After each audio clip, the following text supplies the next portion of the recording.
Hi, everyone. Welcome, and thank you for attending the 2025 virtual California Condor release at the Vermilion Cliffs National Monument. We are celebrating National Public Lands Day. We're your hosts this year, coming to you live from the World Center for Birds of Prey. That's in Boise, Idaho, and it's the home of our California Condor Propagation Breeding Center.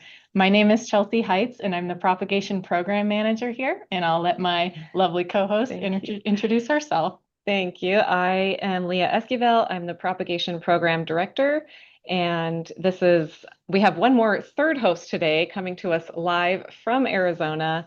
He's not too far from the release site out there. Tom Hudson is a conservation biologist who's been with the Peregrine Fund a long time and has worked directly with the condors out there. Tom? Hi, everyone. I'm Tom Hudson. I'm a conservation field biologist, and I have two dogs here in the room with me that have just made themselves known. I want to welcome everybody and thank them for attending the 29th National Public Lands Day California Condor release presented by the Bureau of Land Management and the Peregrine Fund.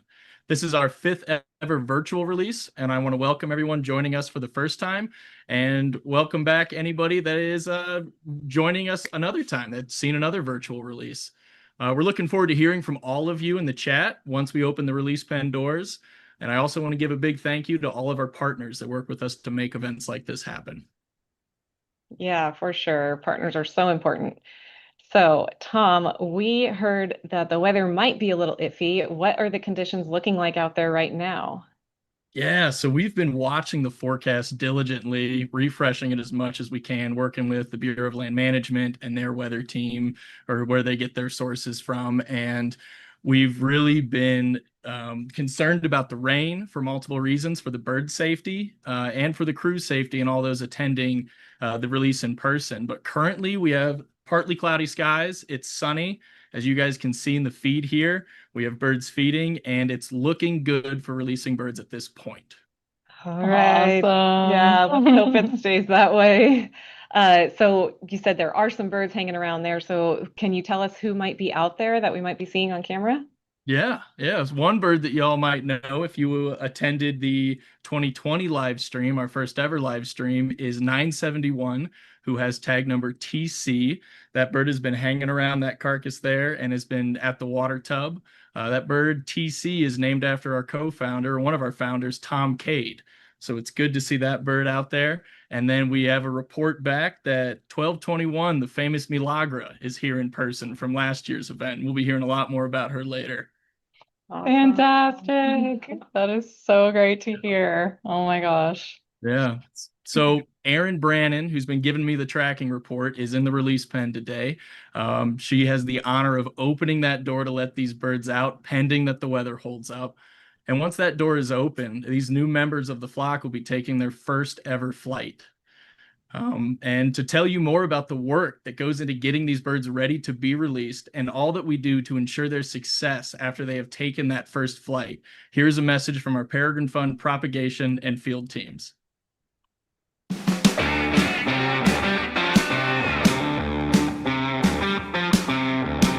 Hello everyone, and welcome to the National Public Lands Day California Condor release.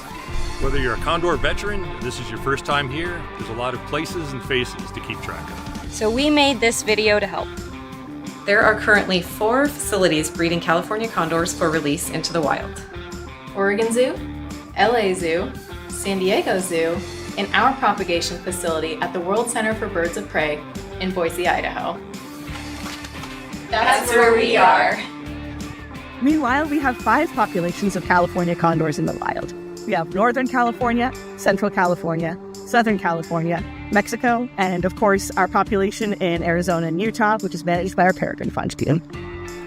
Maintaining these subpopulations not only helps repopulate the historic range, it also helps protect against emerging threats such as avian flu.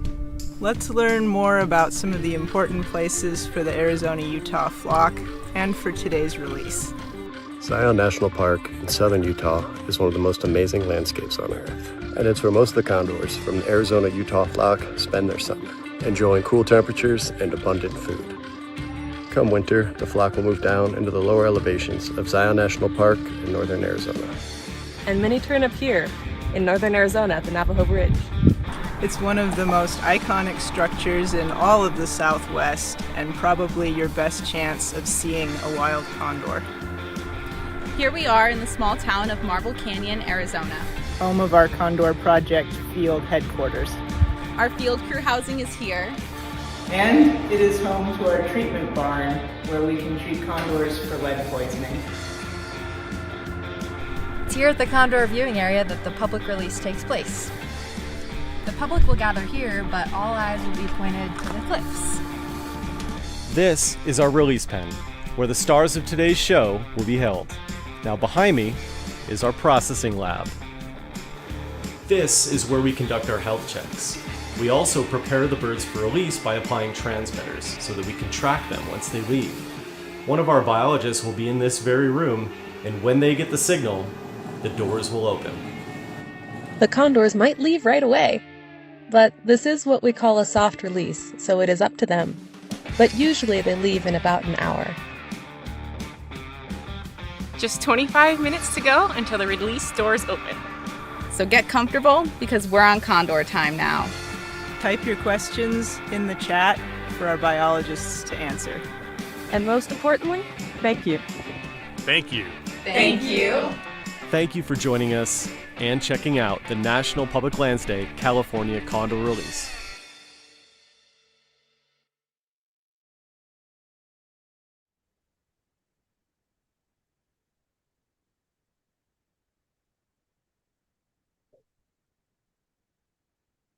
Condor recovery is not easy work. We are fortunate to have such an experienced and dedicated team, but we can't do it alone. We work alongside lots of partners, including our co-host today, the Bureau of Land Management. We have some partner videos to show you guys today, so enjoy these first ones from our essential partners at the BLM and U.S. Fish and Wildlife. Hello, I'm Bob Bate, Bureau of Land Management, Vermilion Cliffs National Monument Manager. On behalf of the BLM, I'd like to welcome each of you to the 29th Annual California Condor Release. The BLM oversees roughly 245 million acres of public land and manages habitat for more than 3,000 wildlife species, like the endangered California condor that live and thrive at the Vermilion Cliffs National Monument. The BLM is excited to host this event with the Peregrine Fund to release this special species into their native habitat. We work hard to care for the habitat that condors rely upon for nesting, raising their young, and foraging for food in this environment. That, with great care, gives root to native plants, which sustains wildlife that condors feed upon. The Condor Recovery Program will continue to succeed because of you and the hard and continuous efforts of all the partners involved. With that, welcome and enjoy the 29th Annual California Condor Release.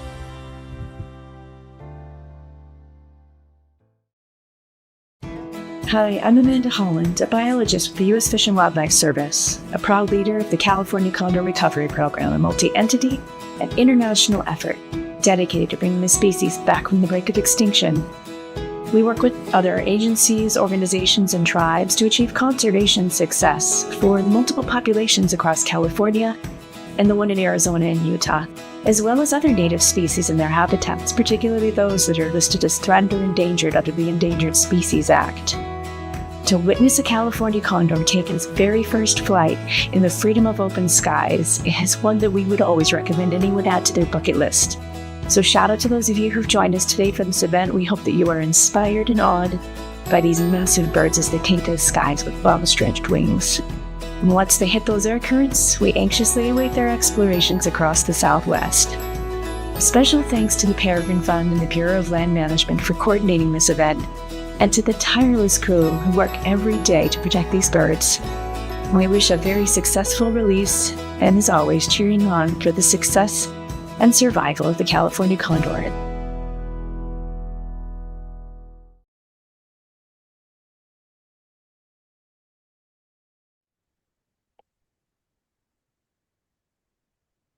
All right, everyone.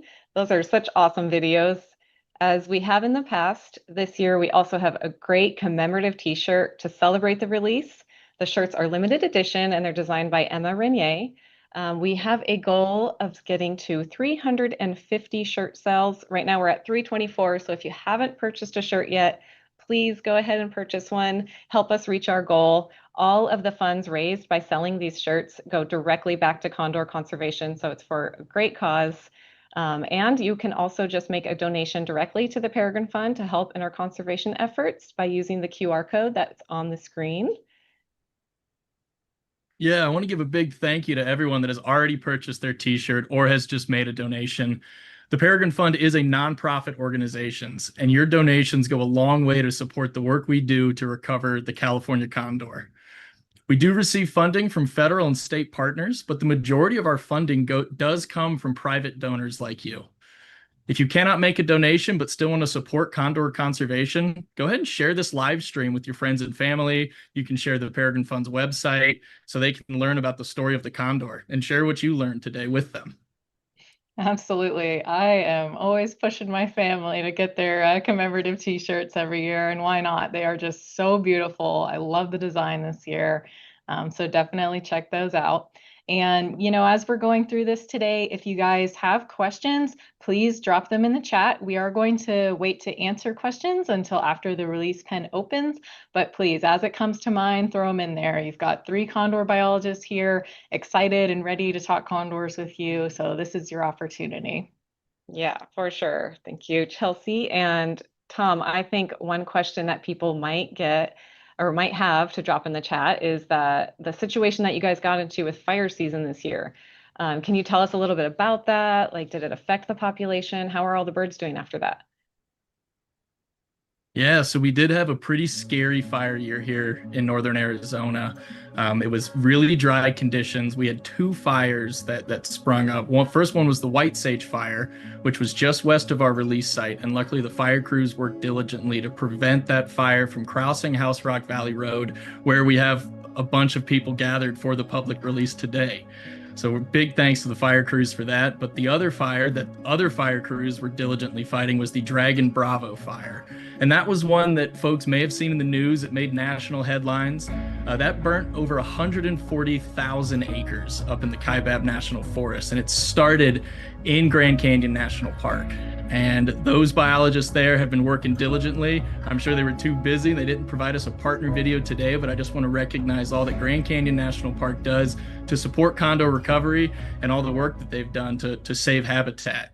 Lucky for us, no condors were harmed from the fire. This time of year, the condors are up in southern Utah, just over the border from Arizona.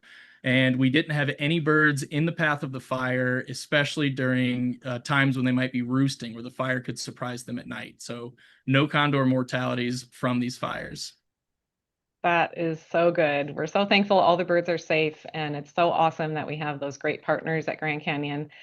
Speaking of partners, we've got 2 more amazing partner messages to share with everyone.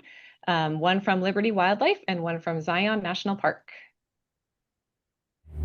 Hi everybody, I'm Megan Mosby, the Executive Director at Liberty Wildlife. Hi, I'm Jan Miller, I'm the Director of Medical Services. We greatly value the work that's being done by the Peregrine Fund and the Bureau of Land Management and all the other partners who come together to keep the condors strong and make this all work well. Thank you. It's always a joy to see these condors spread their wings and take to the skies and enjoy their time at the Vermilion Cliffs. We know how much hard work and effort goes into this and goes into the releases, and so we hope everyone's here to enjoy and be a part of it. And we wish these condors well. We hope that they have a great, bright future.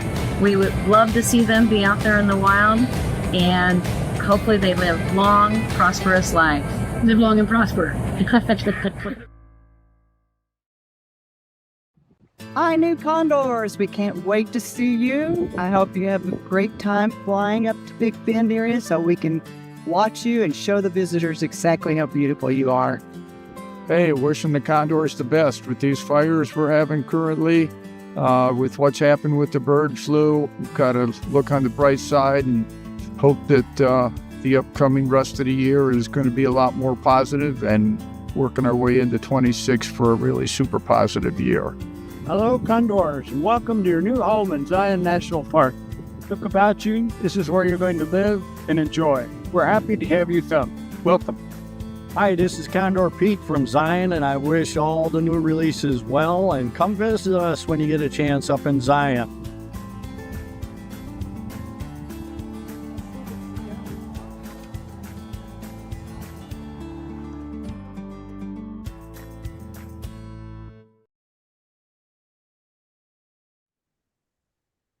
All right, everyone, welcome back. Thank you again to those amazing partners. Just wanted to give everyone a quick time update. We're about 15 minutes away from the pen opening.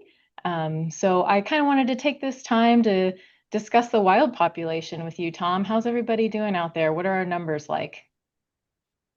Thanks, Chelsea. Yeah, our wild population numbers are around 83 individuals in our free-flying population here in northern Arizona and southern Utah for this flock. After today, if we are able to open the doors, if the weather holds off, we will be at 88 individuals total in this population. Awesome. So for those of you that haven't seen this before, this is our 5th live streamed release. And for those viewers that have seen the previous releases, are there any birds they might recognize around the pen right now? I know you mentioned 1221 already, so that's pretty exciting. Anyone else you should be looking out for? Yeah, for those of you just tuning in, you might have missed the update, but we have 2 birds from previous releases currently at the water tub there. You may see them milling around and some on top of the release pen, but 971 from the 2020 live stream, tag number or letters TC, who is named after our founder Tom Cade, and then 1221 Magra, the famed Magra from last year's event. Awesome. Yeah, that's so cool. So I would say arguably Magra might be one of the most famous condors alive today, but maybe everyone viewing may not have heard her story. So it might be a great time to recap that now. Tom, can you give us a little bit of background on her? Yeah, she's got a pretty incredible tale. Her egg was laid in a wild nest during the 2023 highly pathogenic avian influenza epidemic, or HPAI. Her mother, Condor 316, died from HPAI when she was still an egg. So the field team had concerns over her father, Condor 680. One, that he may have contracted HPAI, and 2, he was going to be incubating that egg all by himself. And condors typically take turns, 50-50 time incubation duty. So to protect him and to ensure the success of this egg, it was removed by our team April 17th, 2023, and transported to our partners at Liberty Wildlife, where they performed an assisted hatch by their veterinarians on May 9th, 2023. And I think that's where your team comes in, Leah and Chelsea. Yeah, true. So we were really excited to be able to help when we heard about this situation. So 1221 was actually transported from Arizona to Boise via aircraft by an amazing donor who used his personal aircraft and personal time to get her here safely and quickly. And we were able to get her into 2 of our most experienced foster parents' nests. They did an amazing job raising her. We were able to move her to the socialization pen after she fledged, where she built up those flight muscles and learned how to eat in a group. And then a super awesome day for us. We got to return her to Arizona in August of 2024, back where she belonged, back out to the field. And then she got to be released on September 28th, 2024. So almost a year from today, she's been in the wild. So that's pretty cool. And to this incredible story, to make it even better, the first wild condor that she interacted with out in the wild was her biological father, 680. It was so awesome to see that. We just couldn't believe it. It was so cool. So Tom, you gave us a kind of an update on what she's doing right now. Do you have anything about what she's done the whole past year that she's been out in the wild? Yeah, so Magra has followed the path of that most of our released birds follow. You know, she hung around the release site where there's clean food and water for her to get, and ensure that if she's going out and foraging and she's unsuccessful, she can come back to a space that has clean food. Our new releases typically hang out here for a bit, but as she got older and got experience, she recently traveled out to southern Utah in the Zion Kolob region, where she joined the rest of the flock and has been foraging out there. And recently, as in a few days ago, she returned to the release pen to try to join us for this live event and make herself known, being the star that she is. Gosh, that is so cool. I'm so glad she decided to come back this week. How lucky for us. And, it really is a story that keeps us going. When things get hard, it's so inspiring, and we're just like so happy for that. Yeah, Milagra's successful journey back to the wild really emphasizes the importance of collaboration between our partners, donors, field team, and propagation team. Yeah, for sure. And we actually have a couple more messages from our amazing partners, the Utah Department of Natural Resources and the Arizona Game and Fish. They're going to share what they're doing and how they're helping condor recovery. Hello to everyone watching the condor release worldwide. My name is Danielle Finlayson, and I'm the Wildlife Conservation Biologist for the Utah Division of Wildlife Resources. We are so excited to be releasing more condors into our wild population. The majority of condors in the Utah-Arizona population spend their summers here in southern Utah. At the Division of Wildlife, one of our top priorities is to reduce the amount of lead on the landscape, which is highly toxic to condors. Because condors are scavengers, they often eat the remains of carcasses, which may contain lead fragments. Each fall, we offer a voluntary incentive program called Hunters Helping Condors, which provides lead-free ammunition to big game hunters on the Zion unit, along with a prize drawing. This voluntary program is just one of the ways we can help with the recovery of the California condor. Thank you to everyone watching. We appreciate your continued support.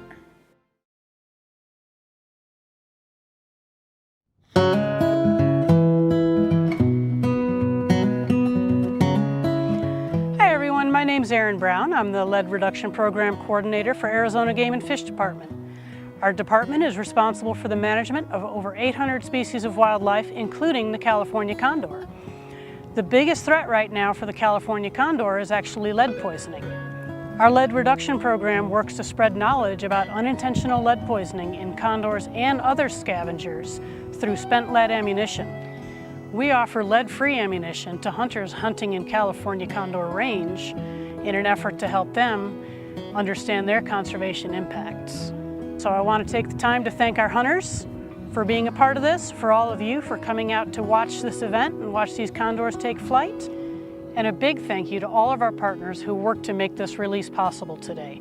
I want to wish the best of luck to the newest members of our flock.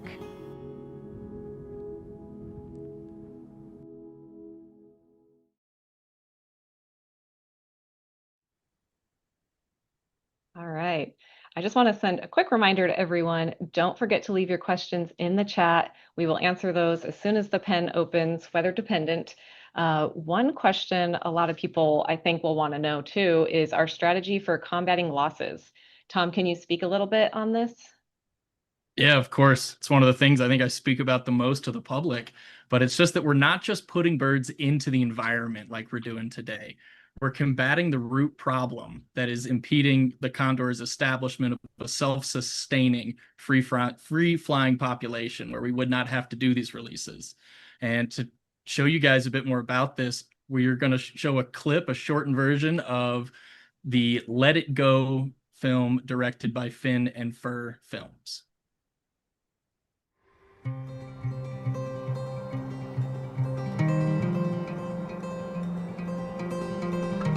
I think it harkens back to some of the basic tenets of hunter education. Know your target and beyond. We own that bullet, not only in its trajectory, but we own all its parts, including those left to field.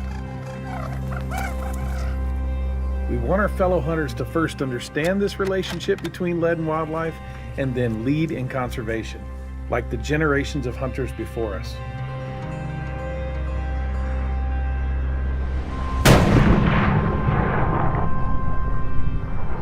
We're here to tell the story of the relationship between lead and wildlife and hunting. The condor is a great example.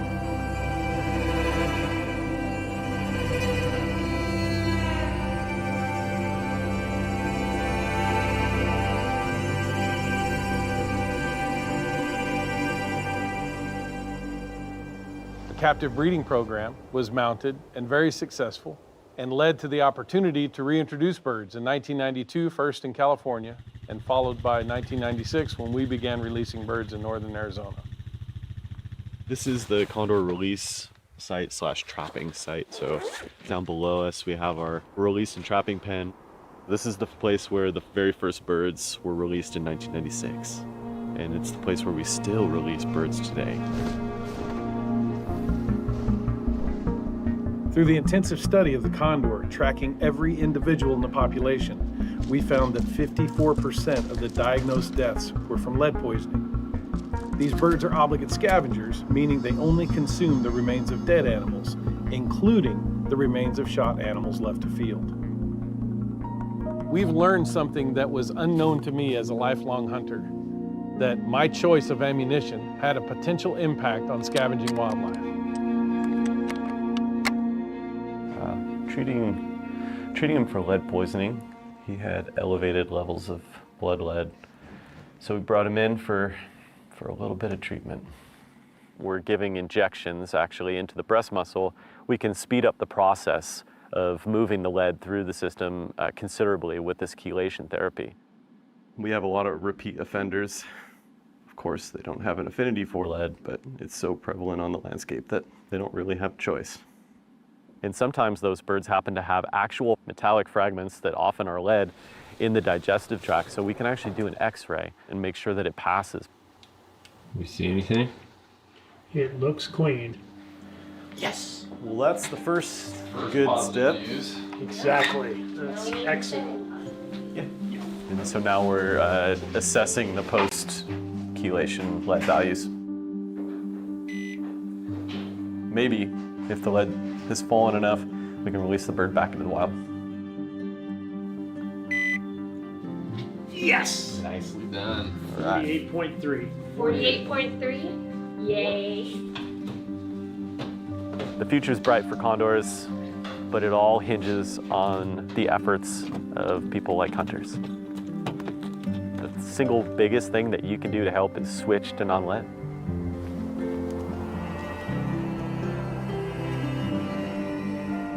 In 2005, we partnered up with Arizona Game and Fish, and we started this non-lead ammo program. On average, we've seen more than 85% of hunters participate here in the range of the condor. There you go.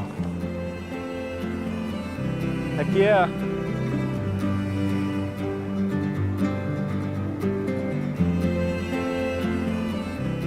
But what I want to see is a species delisted. You know, if I can see that in my lifetime and be able to show my kids and my grandkids this species in the wild someday, that says it all right there.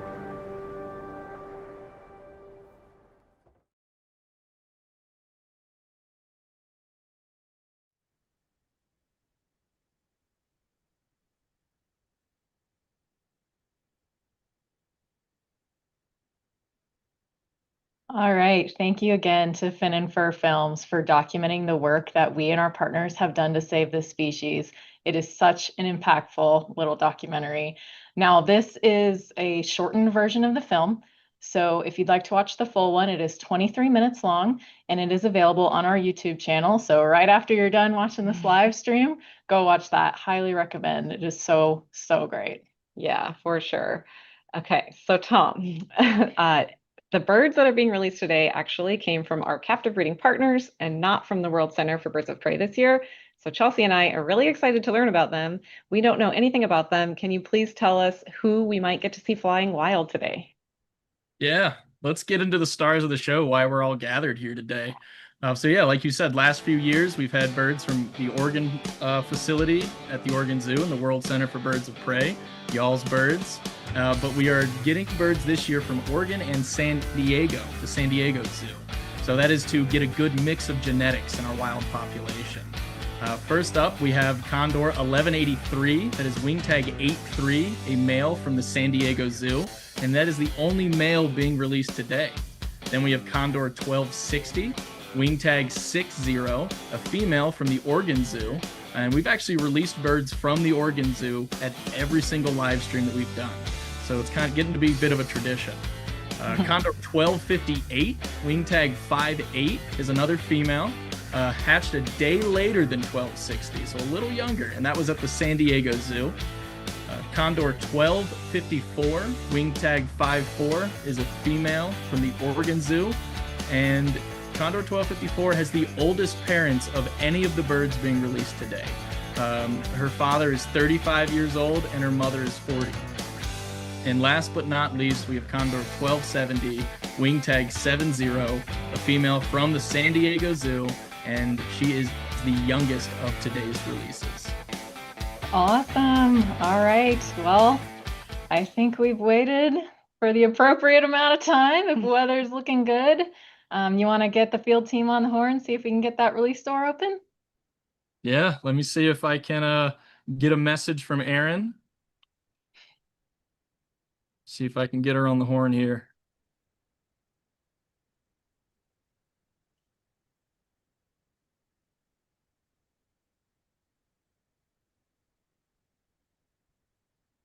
Okay.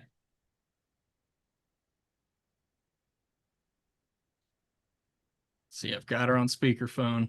All right. It's exciting. She might be busy. Yeah. Well, Erin is opening the door. She's telling me, Erin, you're live on the live stream. All right, let's do it. Sounds like you got your countdown. Here it comes. That's the moment of truth. Yeah. All right. So we've got 1270 very close to the door right now. And then is that 1183 to the left? I believe so.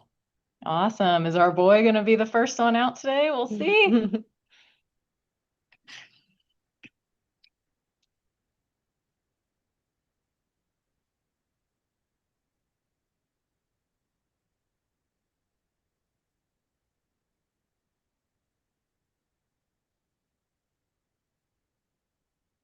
And Erin, are you opening the top door first or the bottom door? The front door. Oh, looks like it's going. We may have a bit of a delay from the folks at home.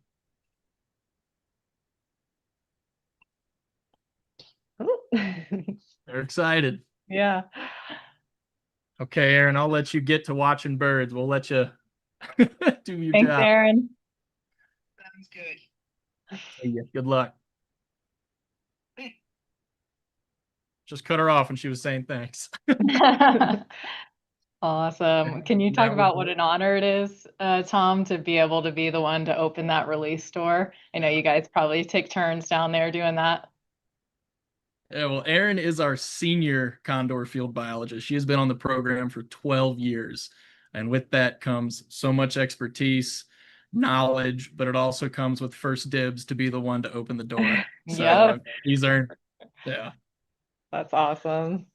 Yep. Looks like we got something akin to a middle school dance here. They've gone to one side of the room, and we'll see if they get brave enough to take that first flight. Yeah. So we what's called a soft release. I know we spoke about that in one of our videos, but for those that may just be tuning in, for these birds, they've never flown before. They've flown in large flight pens to exercise their muscles, but they have yet to take a true soaring flight. So it's a bit of a scary situation for them, but it's surprising how quick these birds can take to it. But they've also never seen that door move before. So they're getting used to. Absolutely. And that technique definitely helps bring those stress levels down, right? I know you guys also put a calf carcass outside the pen so that they can see it, kind of be thinking about maybe just walking over and eating, just trying to create like the lowest stress possible environment for them as this like big new transition happens, right? Yeah, exactly. Yep. Well, I believe we're getting to the point that we might be able to start answering some questions. Yeah, for sure. I think before we get right into those questions, I just want to remind people that there's still time to purchase the limited edition Condor shirts. They were made especially for this release by artist Emma Renier. Oh my gosh, we just updated our feed. We have reached our goal now, which is amazing. We were trying to sell 350 shirts. We are now at 356 shirts. That is awesome. We reached our goal, but we could still get more funds because all of the funds raised by selling these shirts goes directly back to condor conservation. So that is awesome. We've raised over $6,000. So this is amazing. Thank so you, happy. guys. Thank you. Yes, thank you to everyone who has purchased a shirt so far. All Yeah. right, let's get into some of those questions now. I think we're getting some good ones. Absolutely. All right. So our chat moderators are putting some questions in here for us from people dropping them in while we've been doing this. First one is, how closely are the birds monitored, and are the birds outfitted with tracking equipment? That's a great question for you, Tom. Yeah, I think I can speak to that. It's almost all of what the Condor crew does. Pretty much 365 days a year, we have people out tracking condors, and it's done via two methods. They either have a radio telemetry unit, which we use. You may have seen some antennas people were holding in some of those partner videos or our crew video. It's a radio signal that the transmitter, it's about the size of a matchbox car, that's attached to their wing, actually, to an area called the patagium, which is analogous to our wrist skin right here. And it's pretty stable. It doesn't bother the condors that much, and it allows us to know what their locations are. And to the same hole on the other side, same wing, a lot of condors have a GPS unit. And that gives us real fixes that fixes to Argo satellites, and we can get a download that shows us exactly where the flock has been. So in short, yes, they are very closely monitored. Absolutely. And so when they breed in the wild, this is our next question, how are their offspring tracked? That's a great question because, of course, those birds do not have any transmitters on them. So that's one of the more fun things of the job of a condor biologist, is getting to see a condor either hatch for the first time or emerge from a nest cave. And from that point on, we are watching that nest cave. It can take around 6 months for a condor to fledge. So we get a pretty good idea of how they're doing, how they're growing up once they poke their head out. But once they fledge, of course, they're flying free. They don't have any transmitters on them. So we watch them. We look for how they're interacting with different birds and who's feeding them. Because typically mom and dad will be the only ones feeding them, and we can tell who is who and match them up with what's called a stud book number, which is their identifier as the numbers that you've seen here today. So we watch them until they end up flying to our trap, which is also the release pen y'all are watching on this live stream. And we put a cow carcass in there, we trap them, and then we've affixed them with their new units. And from that point on, they're another trackable member of the wild flock. Yep, that is so awesome. I absolutely love seeing untagged juveniles in the wild. Obviously, you want to be able to monitor them closely, but that is the goal. So when we see that, it just always feels good, right, to see them breeding naturally out there. Yeah. And I need to plug in as well. Erin sent me a text this morning as she was giving me the tracking report that every single, I think almost every single, if not every single, wild fledge from last year is at the release site today for the release. Oh my gosh, that's so cool. Pretty wild. Mm-hmm.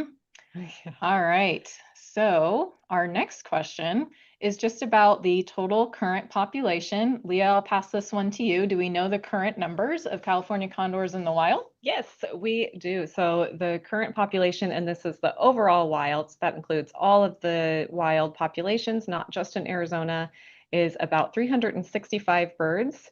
And total in the world is 560. So it's pretty cool that we have more birds out in the wild than we do in captivity. That is definitely the goal. Yeah, definitely was a great milestone in the program as well. All right, our next question is, what do they sound like? Any vocalizations? Tom, would you like to do a little demonstration for?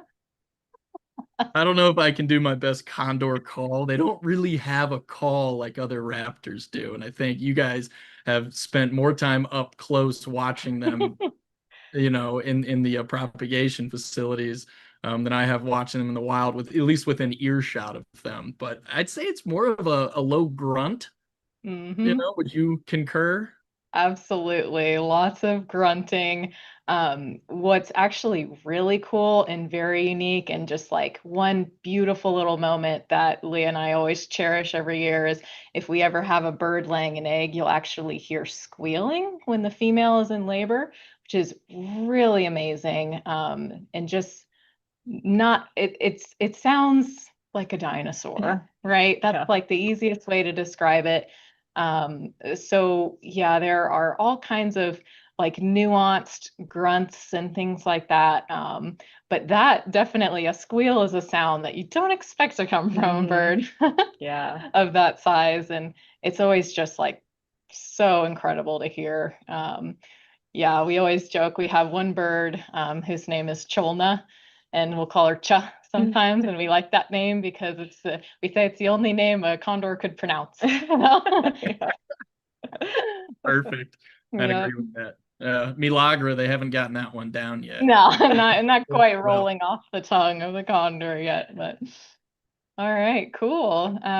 So let's see. So one question was related to our weather today. So how are condors affected by the rain? Some birds will hunker down in the rain, but with their size, do condors change their behavior when it's raining? yeah, they Tom? do. Condors are large, soaring birds, right? So having those feathers dry and light is very important for them. You know, they can travel long distances with little energy expended.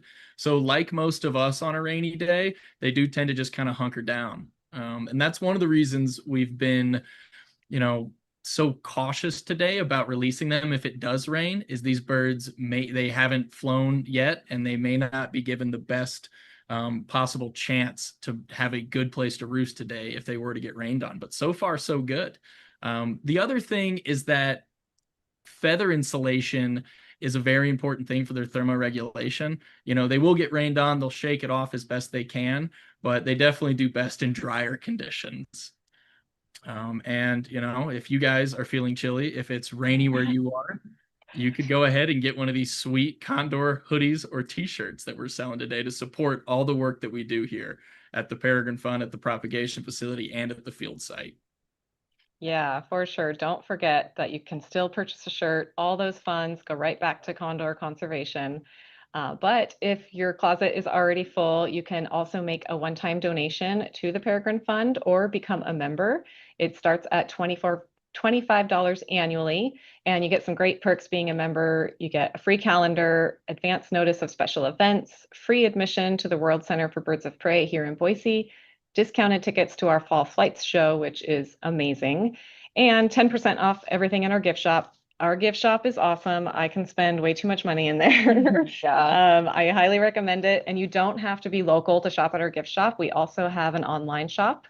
It's at shop.peregrinefund.org. So you can shop there as well. All proceeds from the gift shop will go back to the Peregrine Fund's global conservation efforts. So I highly, highly recommend our gift shop. Yeah, and just a quick shout out to our sales manager, Sean Watson, has like curated a beautiful collection of items at our gift shop. So please, it's worth going on there and checking out that stuff, especially in prep for the holidays. Yeah, great place to buy Christmas gifts. Absolutely. For sure. All right, so for anyone who's just tuning in, the release pen door is open. You will see that. Oh, we're on a bit of a delay. I thought maybe I saw some action, but so the release pen is open. So you'll see that lower door is open right now. The birds kind of all went to the right side of the pen right now, it looks like, but we are still keeping an eye on them as they get braver and make their way towards the door here. Weather is actually looking pretty good today. We were a little bit surprised. Tom's kind of keeping us updated out there, and the field team is watching the weather pretty constantly. But we did feel comfortable with opening that door today and continuing on with the release. So we will interrupt ourselves and keep you guys updated if a bird goes out. But for now, just keep an eye on that live cam, which is why we keep looking over to the right too. We've got our live cam pulled I've got up. the same thing. Right. We are excited to see these birds go out. Yeah, this All is my right. first time in a while not being at the release site, but we wanted to ensure good internet connectivity so we could deliver this Yeah. live. As you all know, you may have been there before. It's extremely remote out there, and predicting the weather, like y'all were talking about, can be difficult. And just this region of the country, it is very unpredictable. You know, we have field crews outside pretty much every day of the year. And you guys just have to be prepared for anything and everything. We even have our crew members keep a sleeping bag in their truck if they were to get stranded. So we really don't know what the weather's going to do until it does it. And so far, so good. I'm seeing clouds over the Kaibab Plateau. That is what, if you guys are watching the stream here, that is those hills and kind of the plateau and mountains past the release pen that you're looking out on. But to my knowledge, we do not have clouds building over the Paria Plateau, which is the plateau that the release pen is on top of. Awesome. Yeah, thanks for that little insider tip there.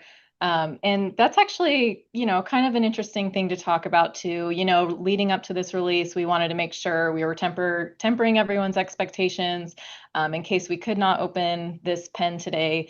And we talk a lot about bird safety, right? We want to set the birds up for success, but there's also a human safety element to it as well.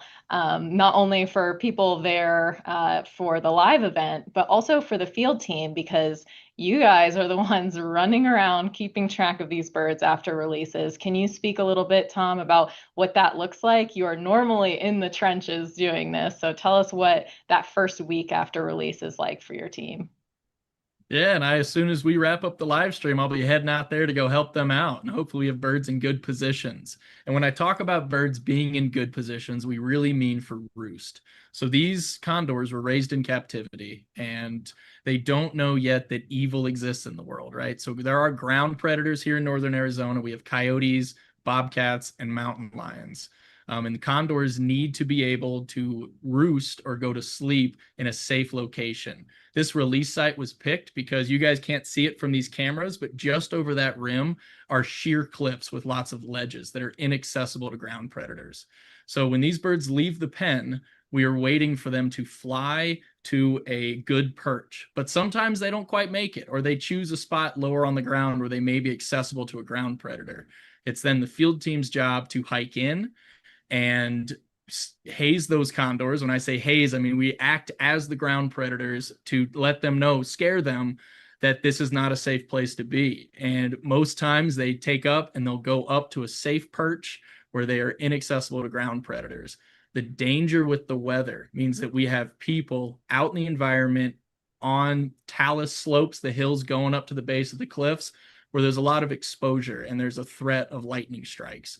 So we were very cautious about opening this door, reading every weather report we could to ensure that the birds have the best possible first day for their success, the best conditions, and the safety of the crew that may be going out there to chase these birds up to safe locations. Absolutely. Yeah, I got to keep you guys safe too, because you guys are our heroes. Yeah, awesome. All right, so we'll get back to some chat questions now. So one coming in is, do condors have a preferred food amongst the things they scavenge for, or are they purely opportunistic? Do you want to answer that about the wild birds, Tom?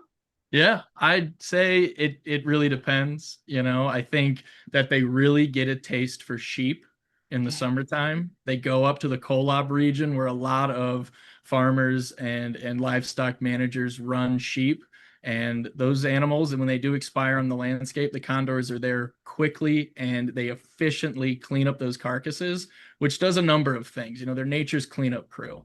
They eat all of that carrion so that, disease can't fester back. It reduces bacteria on the landscape, and it prevents, the food being allocated to other species that may otherwise be considered a nuisance, like rats. Or for some farmers, they like to keep coyote numbers down. So it prevents additional resources going to those coyotes. So it's really amazing when you see a condor clean up a sheep. Other times of the year, it's really just the availability of food. So right around hunting season, we'll have those birds move into the Kaibab Plateau, where there's a very famous mule deer hunt. And we're lucky to have such good partners there with Arizona Game and Fish. They've kept the the non-lead ammunition or lead-free ammunition usage to around 87% on average over the last few years. And that really reduces the chances that a condor can get exposed to lead from eating a hunter-killed carcass. Absolutely awesome. Leo, do you want to say what the captive bird's favorite food is? Yeah, for us, their absolute favorite food is rabbits. So if we need to get a bird in a trap to trap it safely, we will feed them rabbits and they will go in for it. They love rabbits. Yeah, they can obviously afford to be a little bit more choosy in a captive situation. So yeah, they definitely that's their top. That's their number one. Yeah. All right. Cool. It's always fun hearing about the differences between our two sides of things. We work with the same birds, but it's really a different world. It really is. It is so cool. I feel like every time I talk to the field team, I learn new things about condors, right? Because it's just a different environment, you know? Yep. Oh, yeah. All right. So another question is also about feeding. So what is condor feeding hierarchy at a carcass like? Which of the new release birds do you think is more dominant so far? Yeah, for me, I do not know yet. I should hear from the field crew at some point if we might be tuning in at the release site. I know Tim has a feed to this. But yeah, as far as the new releases, I don't know, but generally it is the more dominant bird in the population. I think it irks them to see the newbies eating on a carcass before they get to feed. So you start to see this social hierarchy develop where there really is a pecking order. Absolutely. We definitely see that in a captive setting as well. All right, this is a great question. So they were asking, in what ways are California condors affected by wildfire? If you just want to do like a short recap, Tom, of kind of the fire situation this year and just generally how the birds reacted, that would be great. Of course, yeah. This year we had two wildfires, the White Sage Fire and the Dragon Bravo Fire. The White Sage Fire burned some of the Kaibab Plateau, but was contained much quicker than the Dragon Bravo Fire. Unfortunately, incredibly dry conditions and high winds caused that fire to jump fire breaks and move very far north from Grand Canyon National Park, in the park, all the way up into the Kaibab National Forest. And we were very fortunate that no condors were roosting in that populations, or the California population. They saw a lot of deaths from a wildfire because it ripped through while birds were roosting. Very fortunate for us, these fires can move really quick on this landscape. We didn't have any condors that were roosting in the Kaibab National Forest or in that section of Grand Canyon National Park when these fires tore through. So that's really the main way they can be affected. But we were very fortunate that they weren't in those locations. Yeah, definitely. Very, very lucky this year. All right, so next question coming in. How many condors typically return to the pens after being released? That's a great question. It depends on the individual. Some find the kaibab and they just fall in love with it. There's roadkill deer to feed on. There's all types of stuff. It's a different environment. They can perch in trees and they stay out there for weeks on end. And we watch them heavily when these newly released birds go out there to be sure they are foraging, they are getting food. Typically, though, they will just hang around the release site. The best way to get people to an event is to provide free food, and it's the same for condors, right? We provide stillborn carcasses, calves from a dairy farm, and they get to feed on those as much as they want. We keep it well stocked. Yeah, that's a good way to get me to an event. Yeah, for sure. Free food will be there. Yep. So I just want to send a quick reminder, or maybe people don't even know, that we actually have some really great social media at the Peregrine Fund. And as these birds start to make their way out, now is a great time to follow our social media so that you can follow their journey. We have a Facebook and an Instagram, and we have a page dedicated specifically to the Arizona condor flock called Condor Cliffs. So if you follow that, you'll get updates about how these birds are doing out there in the wild and what they're up to as they make their way around. It'll be really cool to watch.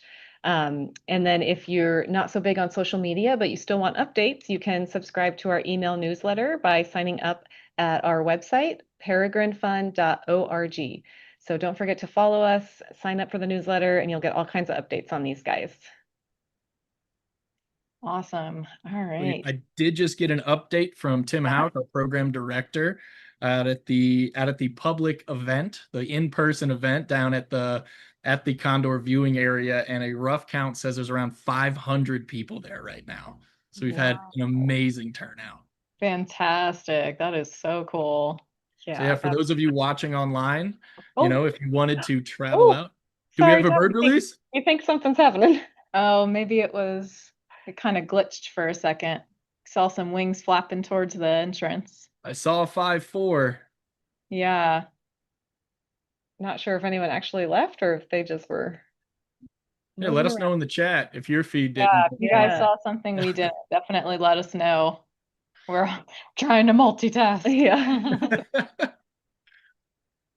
Maybe they just flew past it. They're testing it out. They're seeing how they feel about approaching that door that just opened. Condors are very curious, but they're also very cautious, which is to their benefit. In the wild, you want to make sure something is actually dead before you approach it to eat it. So they will sit there and stare at a carcass for quite a while before going down to feed. So they'll take their time. They'll make sure it's safe before they approach. Sorry to interrupt you, exciting Tom. moment I was saying. I mean, we're here to watch birds be released. We got to keep our eyes on the feed. Well, hopefully we'll get somebody out soon. I mean, this is typical. Sometimes you see all the birds rush out of the pen, and that's it. They're all out, and that's a fun time for the field crew, because to give you all an idea that maybe have not attended an in-person release, essentially what's down there at the Condor viewing area is just a line of biologists with high-powered spotting scopes trained on the release pen right now. And they've got it doled out. I'm getting the first bird, they're getting the second bird, and we have it very organized. So currently we have probably 10 to 15 scopes pointed right at that door, as we're watching on the live feed. So they're as anxious as we are to see these birds leave. And when they all go at once, it can be a bit of a scramble to get your eyes on the right bird, especially when there's other condors flying in the area. But this seems like more of a typical release, that they're kind of milling about. They're thinking about going. They realize there's this door, and they're also looking at a bunch of other condors feeding on a carcass that we've provided for them. So they're probably getting interested, a little bit hungry, and they want to see what's going on. And yeah, for those of you that haven't attended an in-person one, we do it every year on the 4th Saturday in September on Public Lands Day. It's open to the public. It's on public land, hosted by the Bureau of Land Management and ourselves, the Peregrine Fund. And there's all types of stuff you can get involved in there. We do a raffle for the tags that some of these birds were wearing in captivity. You can win those through a raffle. And also you can, there's a silent auction with all types of great artwork going on. Awesome. I wish we could be there. I know. Next year. Yeah. All right. So we'll get back to answering a couple more questions from the chat. And if anyone goes out in that time, you guys are welcome to interrupt me. Yes. What is the #1 precaution to take when working with condors? Tom, what would that be for you guys? #1 precaution when it comes to handling, let's get control of the head. Yep. I think we would say the exact same thing. That's going to be my answer. The head is the danger zone. Don't let go of the head. That is the danger zone. Exactly. Other than that, it's patience. Watching these birds, you need to be ready to just sit for a while and wait and see what they're going to do, just like we're doing right now, waiting for these birds to go. Absolutely. A lot of that for us too is just behavioral observation. Since we are breeding birds for release into the wild in our captive population, we are as absolutely hands-off as possible. These birds don't see us. We monitor them remotely with cameras. So just like Tom said, there is a lot of patience in working with condors, because you are sitting and reviewing footage and making sure you have a very strong understanding of their behavior for long periods of time, so that you can make the best possible management decisions for them. So yeah, got to be informed, but also don't let go of the head. Yeah. So. Okay. So our next question, this is actually a good one for you, Leah. Do the birds receive any forms of vaccines prior to release? Yeah, that's a great question. The birds do receive vaccines. They receive, yes, did we get something? Sorry, we're just getting a, Just wanted want to see if make- it, We have our field correspondent in our ear. yeah, just making sure we're not interrupting any releases there. Okay, you guys let me know. Okay. All right, so we did have a field update just come in. That 1254 did make it out of the pen. So when we freaked out earlier, yes, It did happen. she did fly out. She made a really great flight and landed safely. So that was our in our little earpiece here, our program director out there in the field, making sure that we know that 1254 did make it out of the pen.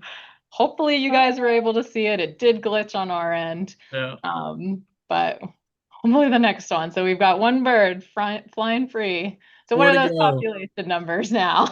Yeah, I see some of you caught that in the chat. I saw the wings spread. It looked good to me, but Yeah. it froze right then. And sometimes you'll have them pop those wings out and they stop right there and they just run right back. So 1254, whoever had 1254, you're today's chat winner. I don't know what you win. Yeah, great job. Yeah, that is awesome. That is awesome. Okay, so anyways, Okay, back to vaccines. Yeah, vaccines. So these birds do receive vaccines before they are released. They get West Nile vaccine. So it's for West Nile virus. It's transmitted through mosquitoes.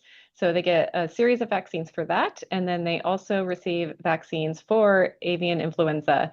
This is a newer, the vaccine's been around a while, but using it on vultures is newer. And it was approved especially just for condors after it hit Arizona a couple years ago. So we're really glad to be able to vaccinate all of them and try to make them as safe as possible going out there into the wild. Yep, absolutely. And that kind of ties into our next question, which is an update on HPAI. So I think for Tom, you could just provide an update if you've had any other cases for your wild birds. No, and luckily we have not. After the 2023 epidemic that we went through that took around 21 of our flock, which was a major impact, it set us back decades of this effort, which is one reason why we are releasing more birds than usual this year to try to bolster those population numbers. But we have luckily, fingers crossed, we haven't had another case of HPAI come into this population. So we hope that continues to be the case. We've taken every precaution that we can here in the field, building new infrastructure, starting these vaccines. We are doing all that we can to prevent a big die-off again that we had in the past. Absolutely. And Leah, do you want to touch on kind of how we stay prepared? And Yeah, here. So it's a threat even for the captive birds because it is showing up in wild birds in our flyway, not condors, but other birds, particularly waterfowl and poultry. So we try to stay as safe as we can with the captive population by having really strict biosecurity protocols. We have special clothes that we wear just to work. We have a ton of foot baths that we're making sure we're cleaning our shoes off, not tracking anything in. We wear our PPE when handling, and we just make sure we're super, super safe and making sure that we don't accidentally transmit anything to the birds. We're also really careful about our own free time. What are we doing in our free time? Making sure we're not handling any sick birds, not going anywhere where there's been a big die-off. So we just make sure our entire lives are about making sure these birds are safe pretty much. Yeah. So Yeah, and for any of our crew members here, I've missed the dove season this year. Just won't even risk it handling other wild birds before coming here with the possibility of having to handle condors. So small price to pay, but maybe one day I'll get back and give a dove hunt next September. Absolutely. Definitely worth keeping them safe. So do all we can. Doing vaccines as much as we can on our captive birds as well. Just doing our best. And I should add in the same precautions that y'all take with the PPE and sanitation. We have adopted that here in the field in all of our facilities as well. We're in close communication with everything that we do to ensure these birds' safety. Yeah, and just absolutely like with your new quarantine barn and your pen design for the flight pen up on top. So great. Yep. You guys really just I don't know pulled if out all Matt the stuff. has images of those that he can show on the screen, but we've done a lot.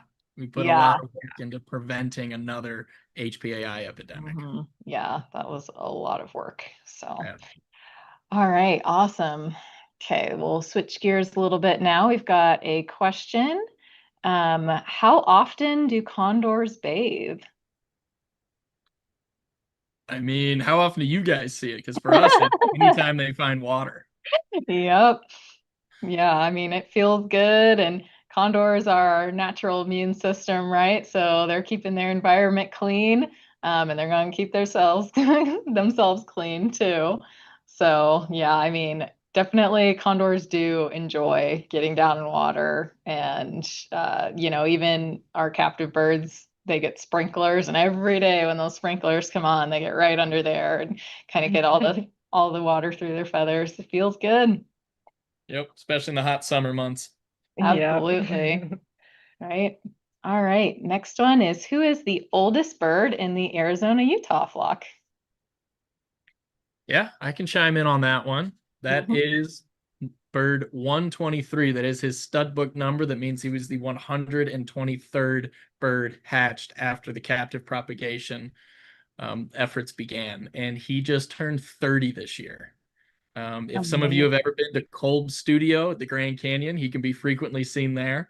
I'm sure lots of folks that have visited the Grand Canyon who've seen a condor, go back and look at your photos. And if it's tag number 23, that was 123 that you got to see there. Yeah, we also know, we have just a little fact in here that he was hatched at the LA Zoo in 1995. So really Very cool. cool. Yeah, if we have any people from LA Zoo watching today, yeah, your boy is doing good. So cool. Yeah. So I just want to take a quick second to remind everyone that those t-shirts are still out for sale. We have reached our goal. Oh my gosh, we're way past our goal now. It's so exciting. That's Our goal amazing. was 350 shirts. We have now sold 396 shirts. That's awesome. We've raised over $7,000 for this. And all of the money goes directly back to condor conservation.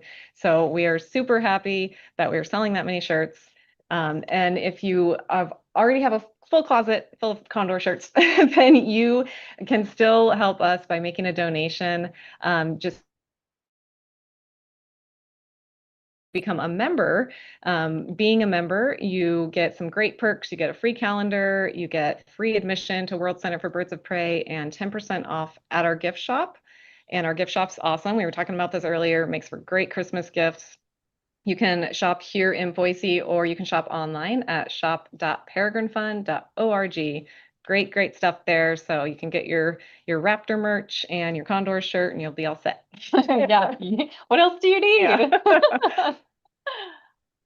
Awesome. All right. I think all of my shirts have condors on them anyway. Yeah, So. I know, right? It's like, why wear anything else? I just don't know.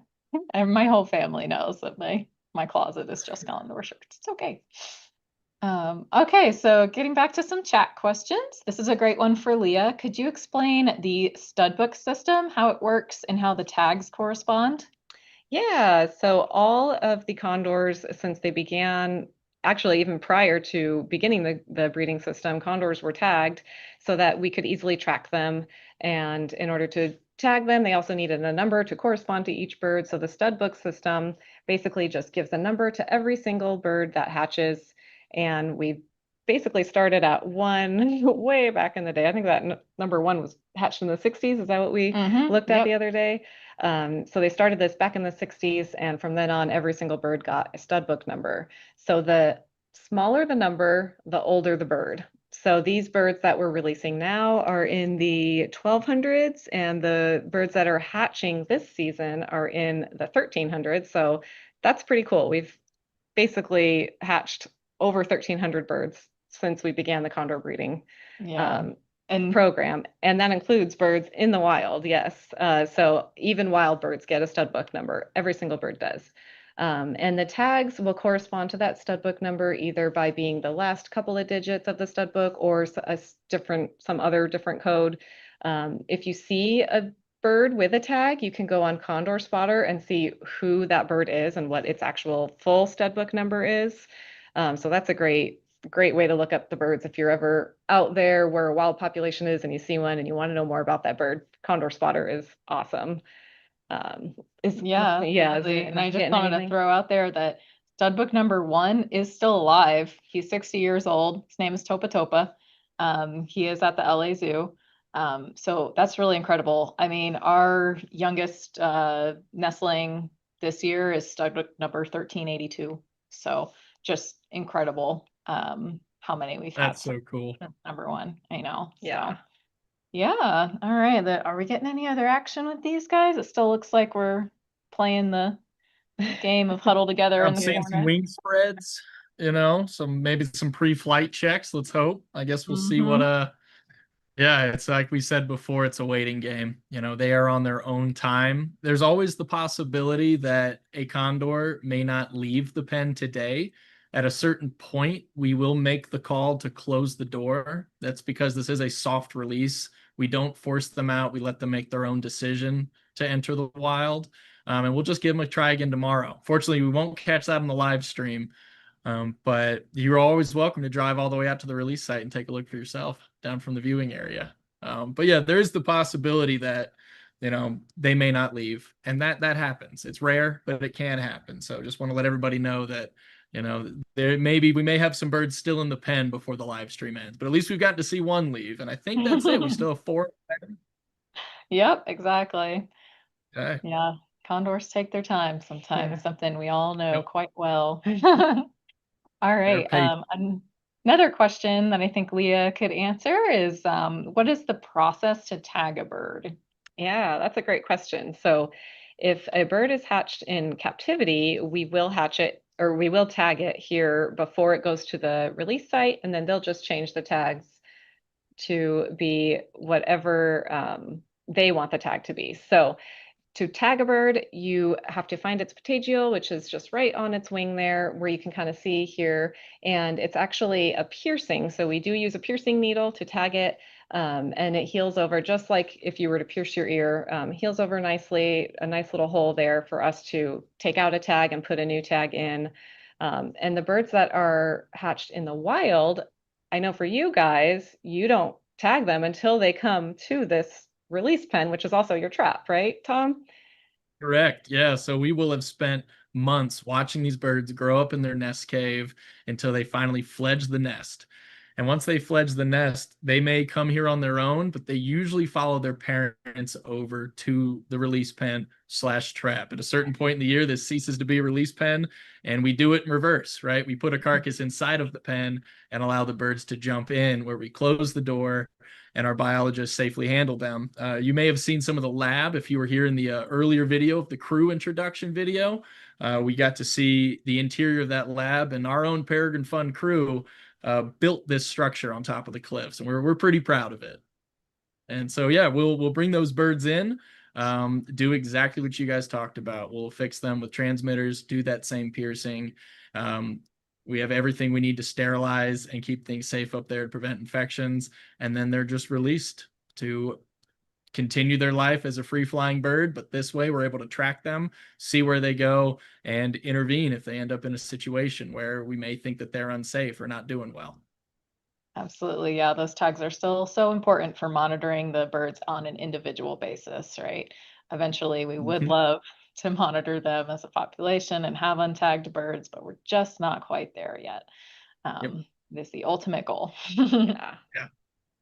All right, so I think we kind of covered how long you wait for the birds to be released. Basically, that was just one chat question, but as Tom said earlier, that's basically just going to be up to them. And there have been times where they've had to shut the door and try again the next day. Doesn't happen too often. A bit more to that too that I didn't touch on. The reason we'll pick a point to close that door and try again tomorrow is eventually that sun will start to set. And condors are dependent on lift to fly and soar, especially when they're just doing it for their first time. So as the sun sets, the ground starts to cool and that thermal lift starts to go down. So they may take off and they just can't gain any elevation. They'll just sink and sink and sink and end up in a bad location. So we, again, want to give them the best possible first day that they can have. So if we start to sense that if they leave right now, it's probably they won't end up in a good spot, we'll just save it for tomorrow. Our crew will be out here for months monitoring condors. We're going to have plenty of time to get them out in the wild. Awesome. Yeah, that is a great point. And it also kind of ties into this next question, which is why are the birds released in the fall? That's a great question. Typically it's right around, naturally when some birds, if they're early lays, they may be fledging. Now these birds are 1.5 years old. We've learned through trial and error over the years since 1992 when these birds started first getting released that waiting until 1.5 years to release them, they generally have better success out in the wild. They're stronger, they're better socialized, and that's more so your side of things. But the other part is this time of year is our best weather for the crew and for the birds. Our release site typically has prevailing winds out of the west, which hit those cliffs that are facing that direction and cause orographic lift, that air coming up that the birds can soar on. The temperatures are good. We usually have very limited precipitation this time of year, so the birds really have the best possible conditions to get out in the wild. Absolutely. And that answer really ties into the next question, which is how do condors find food? And that's soaring, right? They're going to go up high and use that super keen eyesight. They're going to look for other scavengers, like other condors or other turkey vultures, things like that. And they're going to get cued in and find those carcasses. And a lot of it is just spending lots of time soaring. So they're using as little energy as they can and able to cover long distances, finding food for that. Okay. So next one is that I was told condors' eyesight isn't as sharp as most raptors. Is this true? And that their sense of smell is off the charts. Please talk about these traits. Oh, that actually ties right into what I was just saying. So their sense of smell is actually not as good as a turkey vulture. I wouldn't say their sense of smell is bad. I think anecdotally in captivity, you can definitely tell that they do have a sense of smell. But they are going to use first, not so much their sense of smell. And I feel like maybe you've had some observations in the field of this, Tom. Yeah, I'd say condor eyesight is incredible. Mm-hmm. We've seen some studies, maybe some nature documentaries on how good eagle eyesight is, how they can see a jackrabbit from something like 3 miles away.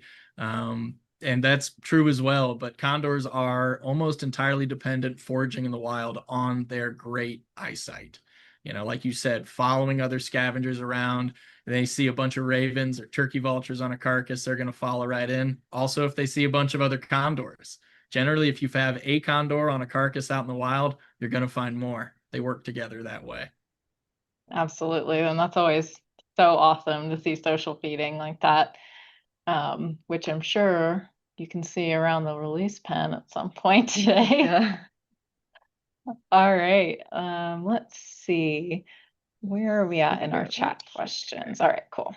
So what are we looking for in the birds, like physical fitness, in order for them to be releasable? That is a great question for Leah.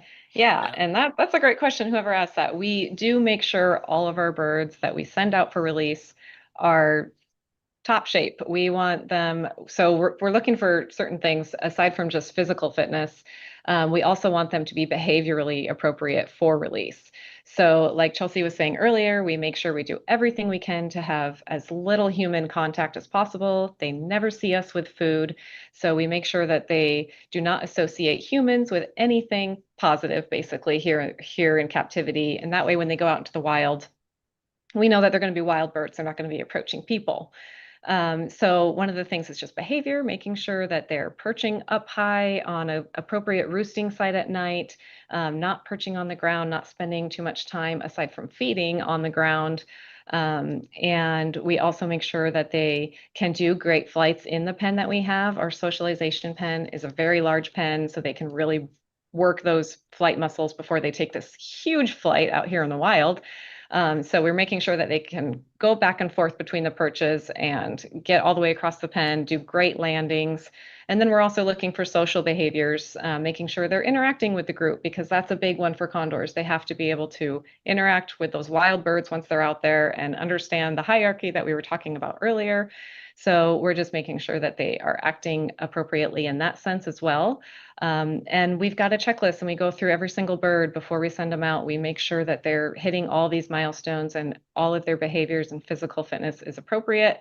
And then we send them out when we feel confident about that, which is usually they spend about 8 to 9 months in our release pen before they head out to the field sites. Absolutely. Yeah. And then when they get out to Tom, they're monitoring their behavior, post-release very closely. And, if a bird just isn't doing well out there, they're going to intervene, basically. So every condor is important, right? So, and luckily, our birds have been behaviorally pretty great lately. No, yeah, just giving ourselves a little credit there. But yeah, no, there are definitely times where birds have had to be brought back in. And we just, handle things like that on an individual basis. Yeah, one good thing about even if a bird for some reason just has to be brought back into captivity, there are so many jobs for birds here in captivity.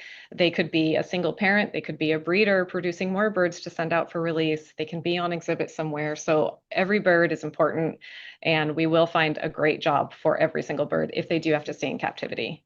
Absolutely. All right, so I just want to give everyone another update on our t-shirts right now, because I am looking at our fundraiser and we have now sold over 400 of our commemorative t-shirts, which is so exciting. Over $7,500 raised so far. Again, these shirts were designed by Emma Renier, and they are absolutely gorgeous. I feel like this is the first one that I've seen that has both an adult condor and an immature condor. If you guys don't know, you can tell that based on the coloration on their head, right? So if you look at the shirt, you'll see that there's an adult condor on top and then a juvenile down below. That is just such a beautiful design. I absolutely love it. You can get it on the shirts, you can get it on the hoodies. And yeah, and when you purchase one, you can even make an extra donation to us. All of this money is going to our program. So I just wanted to get one more little plug in for it. Definitely get your shirts. They are so beautiful. Thank you again to Emma for designing them for us. You can check her out on Instagram. Her Instagram handle is Falco Fuss. It's FALCO FOUS. Find her on Instagram. Great artist. I love that they're Vermilion Cliffs orange. Yes. They really Right. blend in when we're hiking out there getting covered in dust and sand. Absolutely. Yeah. And if you already purchased it, thank you so much. The Peregrine Fund is a nonprofit, like you guys were mentioning. And while we do receive some funding, a lot of funding actually from federal sources and state funding, most of our funding does come from private donors like yourself. So even if you can't make a donation today, please share this stream while we're still doing questions, or share any of our social friends and family and share the story of the condor. Absolutely. You can also get that sweet hat that Tom is wearing right now at our gift shop. So you can find that on shop.peregrinefund.org and purchase one of those. Can't leave home without your condor hat.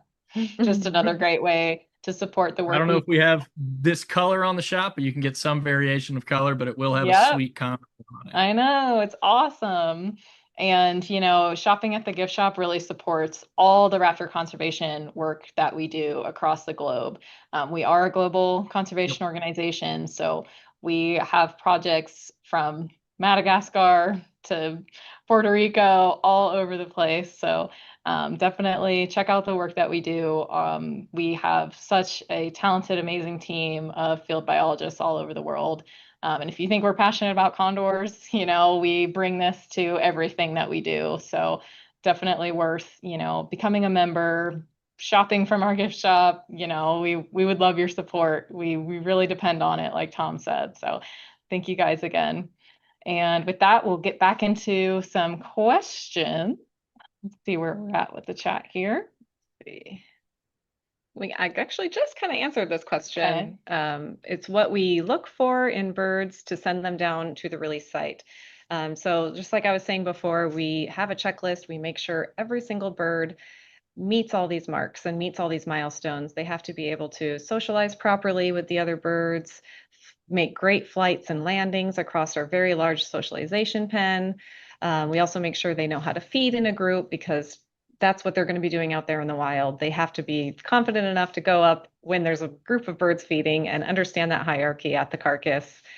So we're looking for all of those things as well as just healthy overall birds and birds that are not adapted at all to people, which we try our best to make sure that they are as wild birds as we can possibly make while still being in captivity. And then once they meet all those milestones, we send them out to Arizona for release. Yeah, and that kind of ties into our next question, which is, do you ever exchange birds between the wild back into captivity? And what is that process like? So we kind of touched on that a little bit earlier. If we are bringing wild birds back into captivity, that is going to be generally for behavioral issues or injury or illness. If they are ill, they're just going to come into captivity again for treatment. For a short period of time, hopefully, as long as they're able to recover. Injuries can be a little bit different. It depends on the severity. We work very closely in the field with Liberty Wildlife. They will, take condors for our team for rehabilitation and kind of base it on there if they need to come back into captivity permanently or not. So like Leah said, if a bird is coming back into captivity, there are lots of roles for them to fill, from joining the breeding program to just being a mentor bird, which is a bird that will be in the pen with the juveniles, teaching them social skills, right? Generally, like we touched on, those adult condors are going to be more dominant at feeding carcasses, so they normally make great mentors for those younger birds, right? So yeah, that's kind of what that process looks like. It's all very individual based. So we look at the situation, we look at the options and kind of go from there. Yeah. And I'll say from the field side, it's rare that we have a bird that, ends up going back into captivity. Sometimes it does take some birds longer than others to get a hang of things. They may need to be retrapped if they keep roosting in bad spots.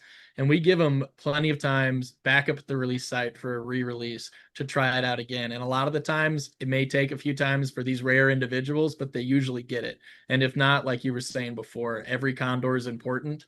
We end up transferring them to you guys or one of the other propagation facilities where they can serve as a bird in a socialization pen or as a breeder potentially. Yeah, absolutely. Okay, so our next question is, why are none of the birds from Boise being released in Arizona this year? Do you want to take that, Leah? Yeah. We touched on this very briefly earlier. So basically, we want to make sure that genetics are really good between every single wild population. So Arizona actually released our birds, I feel like at the past 5 years, maybe. So we've gotten a bunch of our birds over to Arizona, and now they need to get a different mix of population, a different mix of genes in that population. So this year we actually sent the birds that we produced in 2024 over to the Northern California field site to be released there. So they have the birds from World Center for Birds of Prey, and Arizona this year got birds from San Diego and LA Zoo, Oregon Zoo. So we're just kind of mixing up the genes. So there is a geneticist that recommends the best spot for each bird, and then we just kind of play with that, and based on logistics genes and the sex of the birds, we'll figure out the best spot for every bird. Yep. All right. So our next question is, how do the other release sites differ from Condor Cliffs? Is that something you can speak on, Tom? Have you been to the other release sites? I wish I could. I've actually only ever been to our release site. I've never seen a California Condor in California. I'm a bit of a homebody here. But yeah, I mean, I think you guys have visited other sites to bring them their release birds, right? Yeah, and Leah, I'll let you talk about that because you actually worked out with the Bitter Creek population. Yeah, so I think the overall way that we manage the birds is pretty similar across release sites. And one amazing thing about Vermilion Cliffs is that awesome cliffs that we have there and the bright orange color. It's a beautiful place to see them. The California sites are really up in the mountains, out where there's big hills. And like Tom was saying, we've got to get that lift so that the birds can fly well. So they tend to just keep their release sites and everything across all populations up in elevation somewhere, whether it's mountains or these awesome cliffs that we have in Arizona. But yeah, overall, I mean, every single field site is a really great team of super dedicated people managing the birds, and all the birds are managed very closely at every single field site. Yeah, it's always so cool to see. There are like a live stream camera for the birds in the Northern California release site as well, so you can watch the Yurok tribes birds get released. Those are the birds from our facility this year. And it's just really neat to see the differences. Like Leo was saying, like they are high elevation, but not with these like sweeping cliff views like you see at Vermilion Cliffs. But I would absolutely recommend for anyone interested in the condors to check out the live stream from the Yurok tribe, just get another sense of what another release site looks like. You can also check out Ventana. They have really cool cameras up for their birds as well. But we all follow like a very similar protocol with soft releases, where we kind of just let the birds go out on their own time. So it's really cool, those little differences. And yeah, I mean, you could just, make it one of your life goals, go see wild condors and all the different release sites. I would love to see the ones in Baja someday. That's on my list. So yeah, I will say, if anybody can make the trip, they do look better in person than they do on the stream. It's great to be able to share this with so many people from all over, but if you are able and you can join us next year for the 30th Public Lands Day Condor release, we'd love to see you here in Vermilion Cliffs. Yeah, absolutely. And in case anyone missed it in the little video that we showed in the beginning, if you haven't been to Navajo Bridge and you're looking to see condors, that is a great place to go see wild condors. It's kind of where everybody on our team will point you if you're like, where can I go see wild condors in Arizona? Go check out Navajo Bridge. It is absolutely gorgeous to see the birds there. Do you have a recommended best time of day, Tom? Condors move at a very convenient schedule. They wait on the sun to come up for those thermals to develop on the ground, and then they can take off and they can soar up effortlessly on those thermals, those heated columns of air. They take it up like an elevator. So if you can get to the Navajo Bridge, I'd say anytime from 8 a.m. until about, 10 o'clock, 11. They might be there in the morning. But one of my favorite times there is to go in the evening, starting around probably like, depending on the time of year, in the summer, probably around like 5 or 6 o'clock when it's getting dark later, and seeing those birds come into roost when they are around is incredible. Seeing that giant 9.5-foot wingspan, sometimes they'll soar right over your head and you can actually hear the wind going through their wings. Yeah, that anytime I hear that, it's an emotional experience for me, which It's actually incredible. kind of ties into our next question is this their first flight ever? Now, this is not their first flight ever. They do learn, how to fly when they are still in captivity. They make short flights in their parent chambers, and then when they're a certain age, we will move them into a socialization pen, which is about 100 by 100 feet, where they will develop their flight muscles and make longer flights. But this being out in the wild is really their opportunity to take their first soaring flights ever, right? Where, like Tom was saying, you're riding those thermals. So that is a very new experience for them. And part of the reason why Tom was saying there's a line of biologists down there waiting for their bird to fly so they can follow them and make sure they have a safe landing. And just be there for that excitement and that experience. Because that part is pretty new. Yeah. Oh yeah, you kind of see them when they get their first trip over those cliffs, that lift coming from those westerly winds. Sometimes they'll go way up and they don't quite know where to find the down button yet. And they kind of soar way up and they tuck those wings in, and it is really cool to see them start to figure it out over the next 2 weeks because they get it really quickly. They really take to it. They start figuring out how to move, how to handle each of these different air currents, and it's one of my favorite things to watch them. And before you know it, they look just like everybody else, all the other condors in the air. Gosh, that's so incredible. Yeah, and it's, that's what they're meant to do, that's where they're supposed to be. So Yeah. I'm sure a lot of it, just that instinct takes over when they get up there. So, so cool. That was a great question. Great to think about. Yeah. Okay, so our next question, are the young captive birds you manage conditioned to stay away from power lines? Leah, do you want to answer that? Yeah, that's a great question. Because power lines are something they're going to encounter out there in the wild. And we do actually have a mock power pole in our pre-release pen, and it has chicken wire across it. So when they land on it, they get a little shock, but obviously it doesn't harm them. It just scares them enough to not want to land there again. And it's pretty cool seeing them use it because honestly, not every bird even had to land on it. We only had like 2 or 3 birds land on it, didn't like it. No other bird wanted to try it out. So it was pretty cool to see that. And then I believe, do you guys have one out there in the field, Tom, too? Yeah, we continue to reinforce the training that y'all instill in those birds in the captive breeding facility.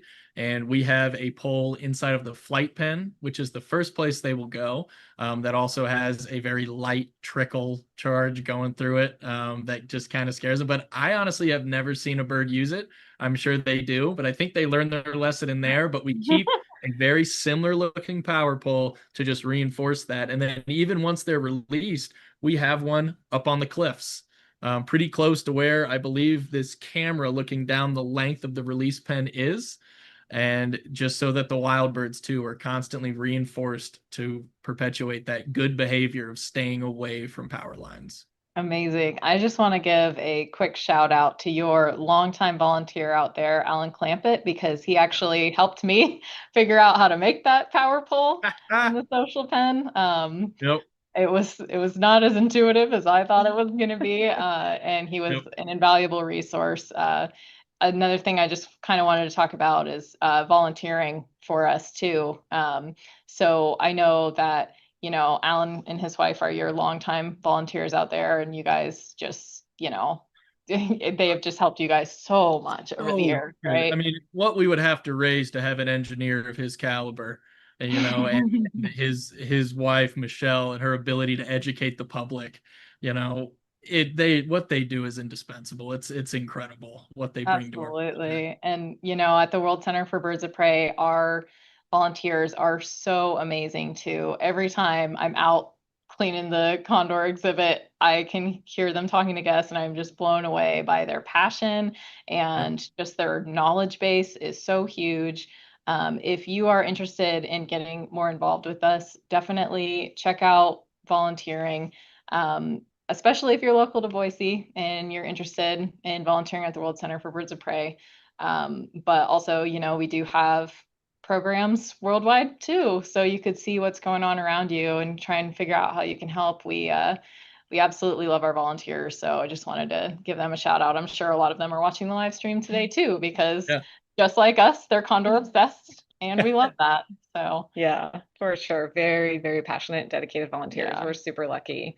I just want to remind everybody that if no birds leave today, or no more birds, we've got 1 bird out, but if additional birds don't leave today before the stream ends, you can follow us on social media in order to be able to see their journey and see what happens to these guys. We have Facebook and Instagram, and there's a page dedicated specifically to the condors in Arizona at Condor Cliffs. So please follow us, and you can see what happens to these guys as they leave the pen, as they're out there flying, and get updates. You can also subscribe to our newsletter, which will give you frequent updates to your email, and you'll know what's going on over in the condor world in Arizona. Yeah, and we call it Notes from the Field, right? Because you're going to hear from biologists all around the world and the work we're doing. So really cool. Definitely recommend. I love reading everybody's project updates. So neat. I read them too every time they come out. You're right. Like, what's going on over there? Awesome. Looks like the birds are still hanging out in the corner there. Still yeah, the birds are milling about in the right side of the pen. Not quite ready to leave yet. Hopefully someone else does soon. Yeah. All right, cool. All right. We got an interesting next question. So someone asked, what is condor parthenogenesis? And this is really neat. Leah, do you want to talk about it in the captive population? Yeah, so this is a really cool thing. And it is kind of more recently discovered with the technology advancements with DNA. So parthenogenesis is when a female condor actually clones herself, and rather than her egg being fertilized by a male, her egg is fertilized basically by herself. She clones herself and has a fertile egg. It's pretty incredible, and it has happened. We actually have documentation of it and proof via the DNA results of things that it has happened to birds in captivity. And it's interesting because we don't know, it could possibly have happened out there in the wild and we wouldn't even know it. But yeah, it is something that we have record of condors doing. It's super interesting. And yeah, there's papers on it. If you're interested, you can look those papers up and read more about it. We actually had one bird here do it. It was incredible. Yeah, it Yeah. shocked us. Yeah. This is a bird who she had never laid a fertile egg before, and we had never observed copulations between her and her mate. So that day when we held that egg up to the Yeah. candler after we collected it was quite a shock. Yeah. Pretty surprised by it. Yeah. Unfortunately, it didn't make it through hatch. Sometimes, you know, as you can imagine, cloning yourself isn't exactly always an easy process. So there were probably some genetic drawbacks there that didn't make it viable for hatch. But it was still just a really incredible to see.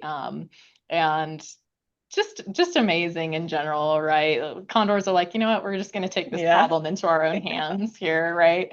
Pretty cool.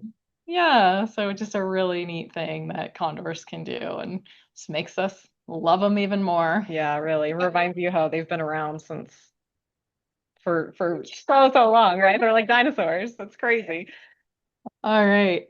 So next question is for Tom. Could you give us an update on wild condor nests in Arizona, and how Yeah. many wild pairs were successful this year? Yeah, so we have currently, we believe, 5 active nests currently. Some of those are in incredibly remote locations, so we're not able to keep tabs on them all the time, including deep in the Grand Canyon. So as you could imagine, it's difficult to perform daily monitoring tasks at some place that takes a several-day riverboat trip or a several-day hike a mile down close to the river into the deepest parts of the Grand Canyon. And other ones are pretty local, and we're able to keep tabs on those. So we do have a few that are looking strong and healthy that we can get eyes on, a few that we're waiting to get eyes on these young birds. And then last year, I believe we had 4 successfully fledged young. Awesome. So great to hear. All right, let's see. Our next question says, I had the incredible fortune of observing courtship of V3 displaying to 2Y back in January this year. Did they end up establishing a nest? Do you know that, Tom, or is that something we'd have to farm out to Tim? Yeah, if he wants to chime in, if he's available, he may have a better answer for that. But to my knowledge, 883, who is V3, has not successfully paired up with anybody yet. But I know he is out there really trying his best to find his mate. All right, well, I mean, fingers that's crossed. definitely a pairing to keep eyes on, though, considering we've have visuals of a display. Yeah, that's Props to awesome. the public there. All right, this next question is for me or Leah. It says, give us an update on the 2025 captive breeding side at World Center for Birds of Prey. Take that. Yeah. So we had a pretty cool year this year. We had the most eggs laid since back in the early 2000s. We had 23 eggs laid here at our captive breeding facility. We did have quite a few new females, which a lot of times new females will lay an infertile egg their first time. So we had about a 50% fertility on those. And so right now we are at 14 chicks being raised by their parents or by foster parents. And those guys are doing great. They're all hitting their milestones. They're fledging. We're about halfway through fledges now. And once they're all fledged, we're going to be getting them out of there and put them into the socialization pen so that they can be prepping and getting ready for releases next year. So that's going to be really exciting. It's really cool seeing everything come full circle with these guys. You know, we get to start with them as basically tiny little embryos in the egg and watch them develop and grow into these huge, huge birds, 9.5 foot wingspan. It's just like so cool to see it all. Yeah, and now we get to see it through on days like today, right? So it's just absolutely awesome. That's why we do it. Yeah, for sure. Definitely. It's what we love. And if you love it too, you should check out our sweet t-shirts by Emma Renier. They are so awesome. Let me see where we're at with our count right now. I love that every time I have checked this, it has gone up. It's such a good feeling. That's amazing. We are now at 428 t-shirts sold. That's like over 20 more than the last time that I checked. And $7,800 raised. Thank you guys so much. This is so great. Once again, if you're interested, get on there. There's t-shirts, long sleeves, hoodies. I'm always partial to the long sleeves. I'm a long sleeves girly. Definitely check that out. Get it for your friends and family, and share it with your friends. And, you know, if t-shirts aren't your thing, you can always donate to us, donate to the Condor program, or just the Peregrine Fund in general. If you join as a member, you'll get all kinds of great perks. And you can find all that information on our website. That's peregrinefund.org. And you'll also find an excellent gift shop. Just go to shop.peregrinefund.org, and you can get all your little condor needs, the condor hats. You can find merchandise from the other raptors that we work with as well, and kind of learn about our programs along the way. So definitely check it out. Yes, and all funds raised by the gift shop also go directly back to conservation for all of our programs worldwide. The Peregrine Fund truly is a worldwide organization. We have programs all over that are all working hard to raptor conservation. Yep, right? conserve birds of prey. Conserve birds of prey. Those are the words I was looking for. Thank you. Awesome. Okay, let's take a little look here at our camera. No new updates yet, huh? I think last I saw, they were still chilling in that corner. Still, that's the cool spot. They like that spot. They're gonna Building take up the time. gusto. They will not be rushed. They've still got some time before we close the door, but the live stream, if they don't leave, the live stream will be ending before we're able to show everybody those birds being released. But we've got one out. 1254 is in the wild. Our free flying population is up to 84 individuals in the wild as of today, and hopefully it'll be going up to 88 by the end of the day. That's so great. All right, awesome. Okay, so our next question rolling in is, how many condors do you hatch each year? And like Leo was saying, that can depend on a lot of factors. A lot of it is that, you know, if we have like new pairs pairing together, they might not be successful right away.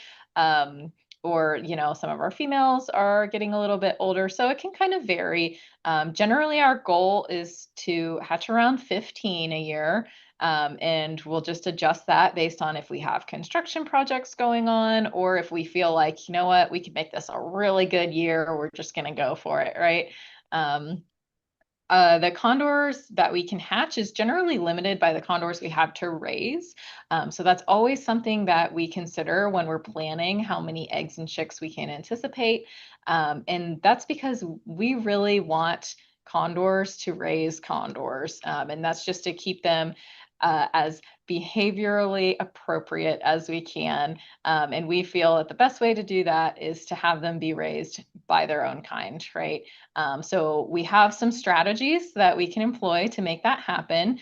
One of them is the use of single parents, which is a really cool technique that we developed here. It's basically getting an unpaired condor to adopt a dummy egg. And if they do sit on that egg, we'll feel confident giving them a hatching egg and having them raise a chick on their own. And even though they normally, you know, will raise as a pair in the wild, they take to an egg in the wild very well, and they raise excellently when they have good resources available like they do in captivity, right? So we have used that quite a bit. And then we also have this other technique that's pretty new to us, but it was developed by Mike Clark at the LA Zoo and his team over there. And the LA Zoo team is just amazing, by the way. Their captive propagation program, really, we can thank them for so much of what we do today. They developed a technique called double brooding, where they will actually give 2 condor chicks to a condor pair, and they found that it works really, really well. So that is a technique that we tried for the first time a couple years ago, went super well. And it's a way that we can kind of maximize the amount of condors we produce every year and kind of keep our numbers high, like around that 15 mark. So yeah. Yeah. So yeah, what about you, Tom? What was the hatching like out in the wild this year? Yeah, I believe the number was 4 wild fledged individuals that we had enter the population. And those are some of the best ones because, it requires very little work on our part. It is condors doing what they do, breeding in the wild, providing new members into a population. The thing about condors, though, they produce, right, 1 egg every 2 years in the wild for a pair. And they're generally monogamous. They stick together for a long time. And it's a slow growing population, but each one of those additions is great. It's what we're working towards is to have a self-sustaining free-flying population. But until then, we're going to keep doing these releases, and we want to thank everybody that's here joining us today to watch this happen. Absolutely. All right. The next question is for Leah. Could we share our experience with Malagra's story? And huge shout out to Liberty Wildlife because they are going to play a big role in this story. Yes. Yeah, definitely shout out to them because her beginning of her life, it kind of started there. She was hatched, or she was laid in a wild nest, but they got her through the rest of incubation once she was brought to them as an egg, and they hatched her out. They did an amazing job. They raised her for, I think it was about 7 days before we were finally able to get a flight for her to get here to Boise. So once she got here, it was our turn, and our job was to make sure that she was still a wild bird and that we could get her back to Arizona. And so we did everything we could to make that happen. And we made sure we got her into a nest of 2 foster parents. It was actually the female we were talking about earlier who cloned herself. That was the female that raised Malagra. So it was that female and her mate. So they raised her. They did an amazing job raising her. They're great parents, very experienced parents. And once she fledged out of their pen, we got her up. That was when we gave her her tag. We did her DNA test. We did everything we do, her vaccines. And then we sent her to our socialization pen where she spent about 8 months, and she built up her flight muscles. She did all the things that we wanted her to do, everything that we look for before we send a bird out for release. She checked all those milestones and beyond. I mean, I know we're partial, but I think she was an awesome bird. And then we got to send her back to Arizona for her to be released. So that was just like super emotional for us. I think we were so happy that she got to go back there and that she just turned into such an amazing, strong bird. And it sounds like she's been doing great out in the wild. So that is amazing. He's just like all the rest of them, just being a condor. Yeah. Yeah. Awesome. Yeah. We love Malagra. Yeah. So nice. And her foster parents, like Leah was saying, the one is Ratsiwi, who cloned herself, and then her father, or her foster father, was actually a really cool bird too. His name is Kuyama, and he was one of the last birds brought out of the wild when the population got to that critical low of 22 birds. He was collected as a nestling in 1983. So. Yeah. Really neat. He is stud book number 27 and he raised 1221. So really, really cool. Incredible. Yeah. Getting a notification that we have Justin Stewart in the chat, who is one of our amazing dairymen that provides clean food for condors. So he donates these calves to our crew, to our birds, so that our crew can drop them for these condors so that they are provided a guaranteed clean food source. Big shout out to Justin. Thank you so much for all you do to help condors. Yeah, it may be one of your cows that they're feeding on today. Yeah, thank you, Justin. Honestly, we couldn't do it without our dairies either that we work with. Harmony Organic Dairy in Twin Falls has been a huge help to us and is a great partner. And really, can you guys think of a better way to recycle nutrients in the environment than feeding critically endangered birds with stillborn dairy carcasses? It's amazing. Yeah, So, really. once again, thank you, Justin. That's awesome. Yeah. So, Tom, have you guys seen 1221? I know she was there today. Has she been feeding on the calf carcass? I know she has been there. She's been feeding on the calf carcass. She's been playing in the water tub. Oh, that's cool. My feed, I haven't been able to make out a tag, but I know that Erin has texted me and said that she's definitely been there today. Some of you in the chat may have been able to make out a tag. But yeah, it's really cool that she came back for today, so that the public that's there, those 500 some people that are at the Condor viewing area today, have gotten to see her again. I bet there's some returners that got to see her release last year. Awesome. I'm just gonna pretend she's that wild bird that I can see on the top of the Very release. well could be. Yeah, she's just standing there judging every newcomer down below.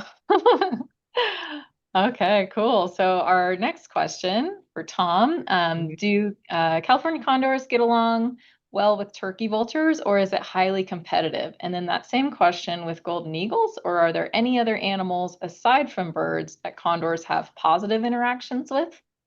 Yeah, I like to think of this kind of, we call it a scavenger guild, right? All of these different scavengers, including mammals that feed on carcasses. Whoever is the biggest and most aggressive generally eats first. There's been many times that I've found a carcass in the wild. There will be a ring of condors around it and a golden eagle eating in the middle. And the golden eagle eats until it's done. And as soon as it leaves, the condors descend. From that point on, the turkey vultures can get involved, but generally when there's a big group of condors feeding on a carcass, they wait their turn as well. The ravens are kind of the X factor here. They're small and quick enough and clever enough to kind of jump in and get a little bit of carcass in between a condor, a turkey vulture, or a golden eagle. But as far as them getting along, I think they kind of give each other space. When they know there's going to be a negative relationship there, they put their own safety first. And if there's something left after the bigger, more aggressive bird is done feeding, then they'll step in. Awesome. And they said, are there any other animals aside from birds as well that you've seen them have interactions with?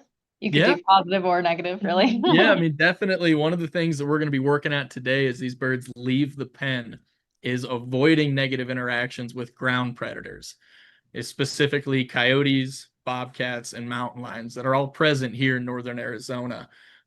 We like to avoid any interaction we can have with a condor, but I've seen coyotes chase off condors. I've seen condors get to good spots because of coyotes, but it is rare, but we do have predations from time to time. And that's part of being a natural, a population in nature, right? That you're going to have natural predations. It's a part of life out here. Yeah, for sure. Okay. Can you speak to the role of mentor condors?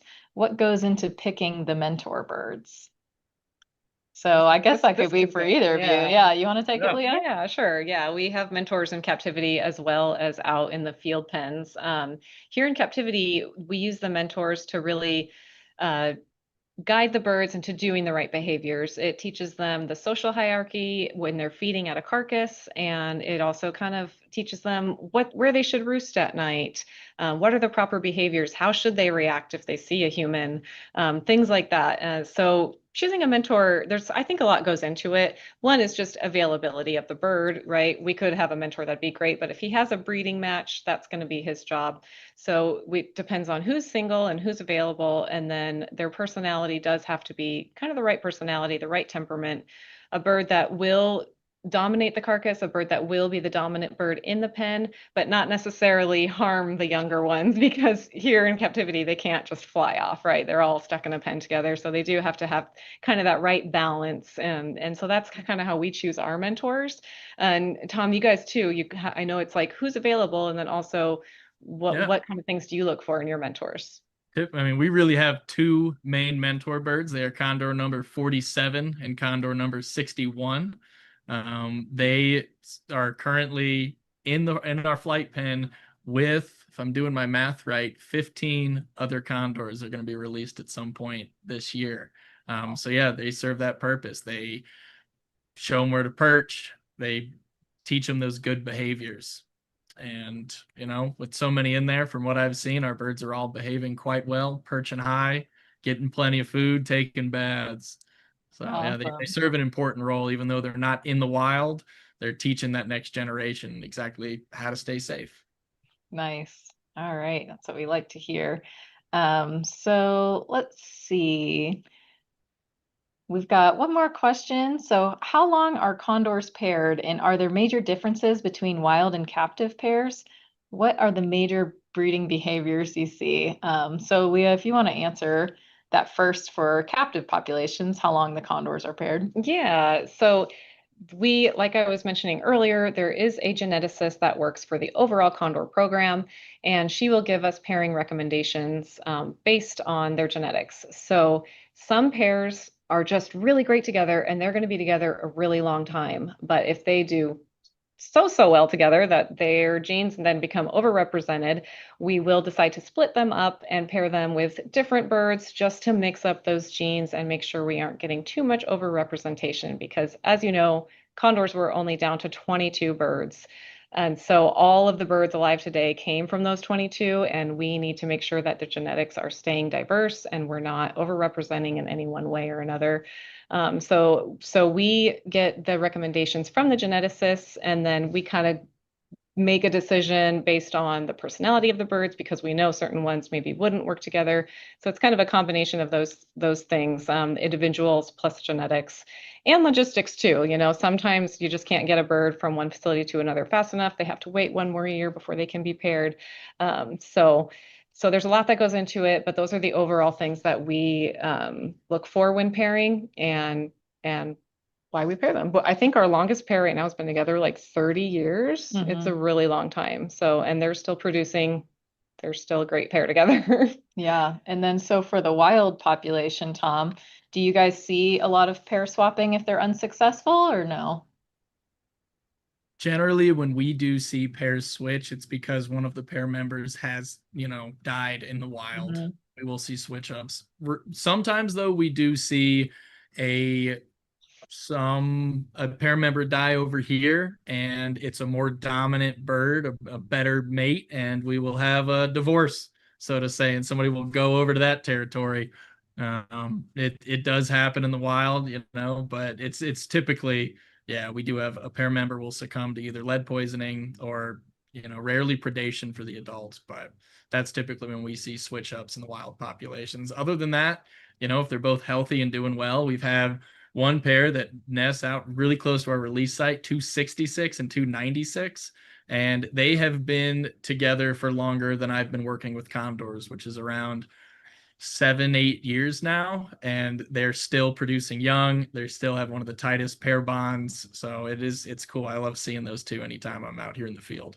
That's awesome. Yeah, that's usually how I describe that when people ask me if condors are monogamous. I usually say they're monogamous, kind of in the same way people are monogamous.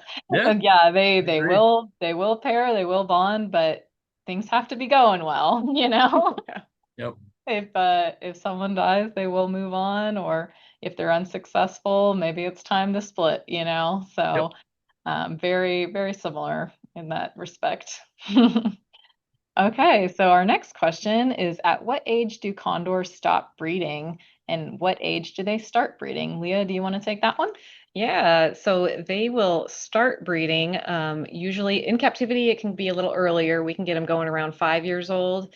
In the wild, it might take a little longer, usually about 6 to 8, I'd say, out in the wild. And oftentimes they are not successful their first time. We set them up to try to be successful as much as we can here in captivity. You can only do so much for those wild birds, but they always learn from it if they fail the first year.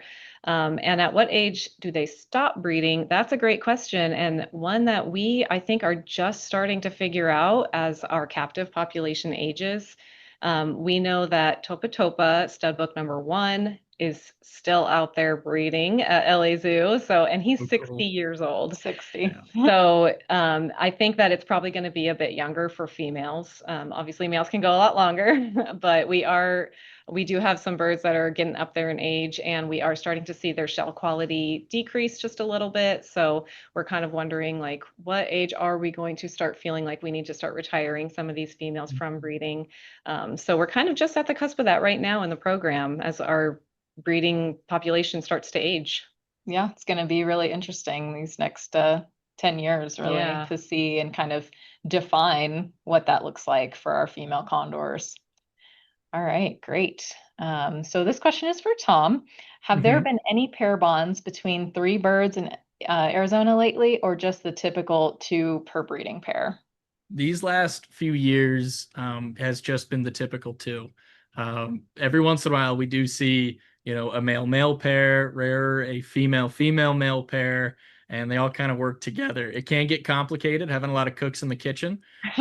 Yeah, typically, this past year it was just the 2 typical nuclear pair of condors. Yeah, that's really neat. I know a couple of years ago at a field team meeting, we learned about a California nest that had 2 females and a male, and they very nearly had a double brood in the wild for the Oh, first that'd time. be so cool. It's gonna Yeah. happen. Give it time. I know, right? Isn't that neat? So yeah, after the first egg hatched, the condors kind of forgot about incubating that second egg. But very close. So we'll see. Yeah. It's pretty interesting. Okay, so our next question is, how is lead exposure being reduced in the wild populations? Tom, do you want to talk about that? I would be very happy to.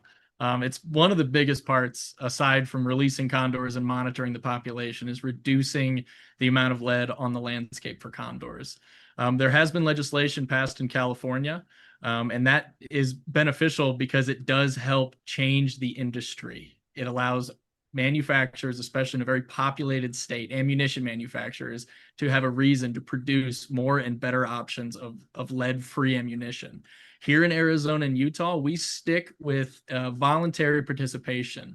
So we educate hunters, we partner with sportsmen's groups and state and federal agencies through the North American Lead-Free Partnership to spread our word of how well these bullets perform, how good they are for wildlife, specifically scavenging wildlife, and just how effective they are for getting a good kill. So please check out our resources on Google. The North American Non-Lead Partnership recently changed to the North American Lead-Free Partnership. And check out Let It Go. It's LEAD It Go, a documentary produced by Fur and Fin Films about everything that we do to reduce lead on the landscape for these condors. And aside from that, we talk with hunters individually out here in the wild about switching over to non-lead or lead-free ammunition. And if they can't find something that's going to work in their specific rifle, or if they just don't want to switch, one other way that you can help condors here in the wild and help any scavenging wildlife, including eagles. Some of you may be on the East Coast. You do have bald and golden eagles out there, primarily bald.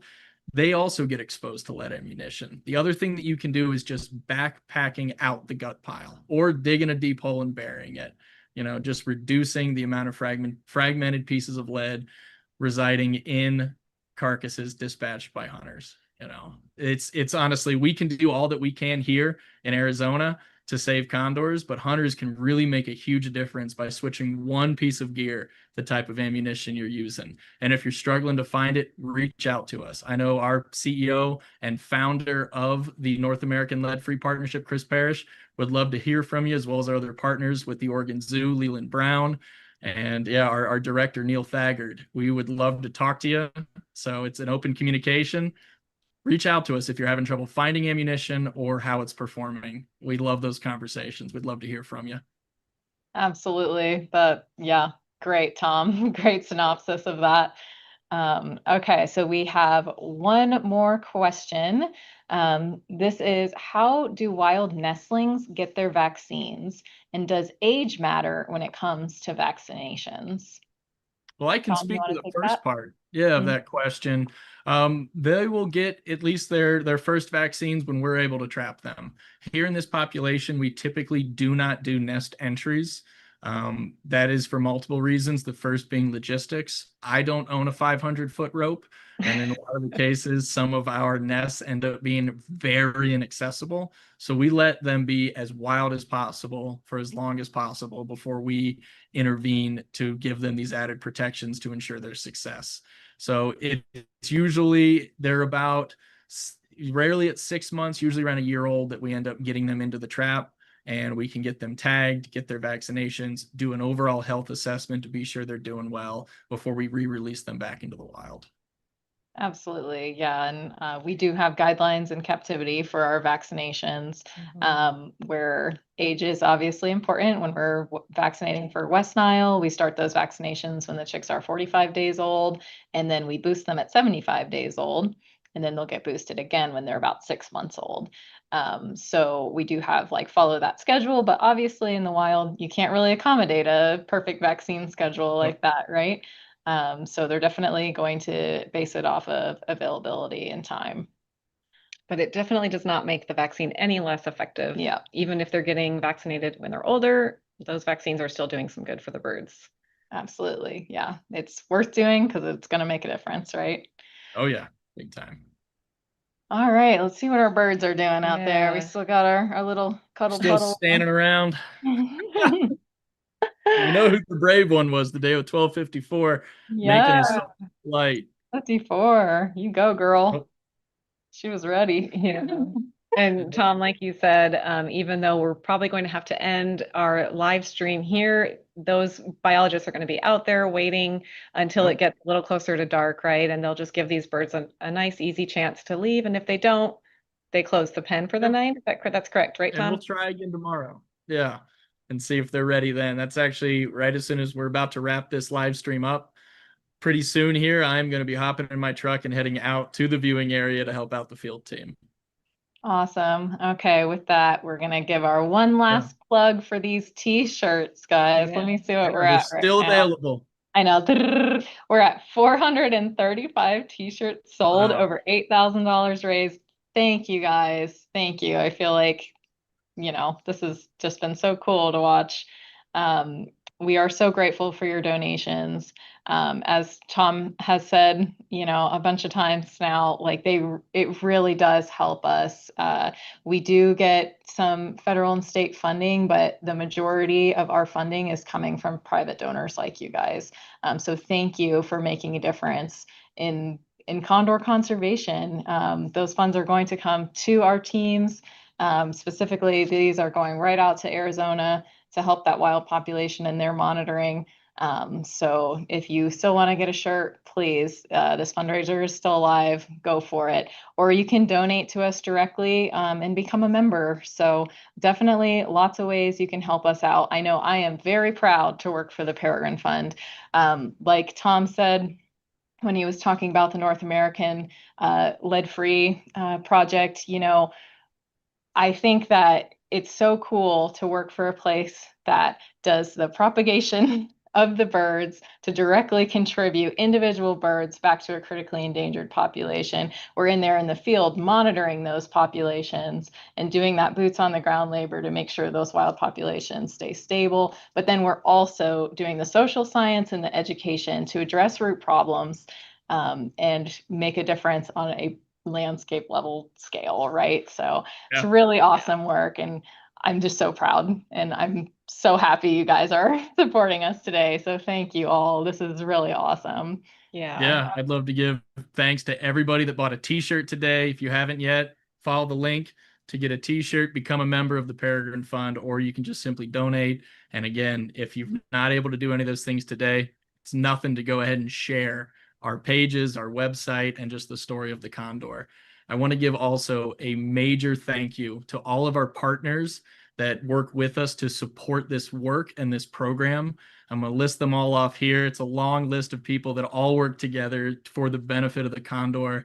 They are big thanks to U.S. Fish and Wildlife Service, Grand Canyon National Park, Zion National Park, Liberty Wildlife, Arizona Game and Fish Department, Utah Division of Wildlife Resources, all of our tribal partners, including the Navajo Nation Fish and Wildlife Program, the U.S. Forest Service, the San Diego Zoo, the Oregon Zoo, the LA Zoo, and of course, our co-host for this event, as it's happening on Bureau of Land Management land, the Bureau of Land Management. Thank you so much for all you do, all of our partners, to support condor conservation, recovery, releases, and everything to come. Yeah, definitely. Thank you to all those partners. We definitely second that. And we just want to remind people one more time, sorry they didn't all leave right now, but they are going to be released still at some point, either today or tomorrow. So if you're interested in what happens with these guys when they leave, please follow us on social media. We have a Facebook and an Instagram, and specifically a Condor Cliffs page that you can follow to see updates on these birds directly. And you'll get to see what happens to them. You can also subscribe to our email as well for updates. Yeah. And I want to give also an even bigger thanks to both of you, Lee and Chelsea, for co-hosting today with me. And thanks to our audience, everybody that's tuned in. Thank you so much for the questions. I hope everybody learned something today. I definitely learned a lot from both of you. Absolutely. Yeah, we always learn from you, Tom. Yeah, definitely. Thank you, Tom, for joining us. Now, you should get out there and go help out and get your boots on the ground. Yeah, tell the birds we said hi. I will. All right, Bye, thanks again. Thank you so much. All right. And we just have a few more people that we want to thank. We would love to thank everyone involved in this release, the rest of the propagation team here, who is behind the scenes doing what they do best with the birds and helping with the chat. The field team out there who are working so hard and constantly following these birds, making sure everyone's safe, and going to be working very hard the next few weeks as these releases happen. And also all the people who made this live stream happen.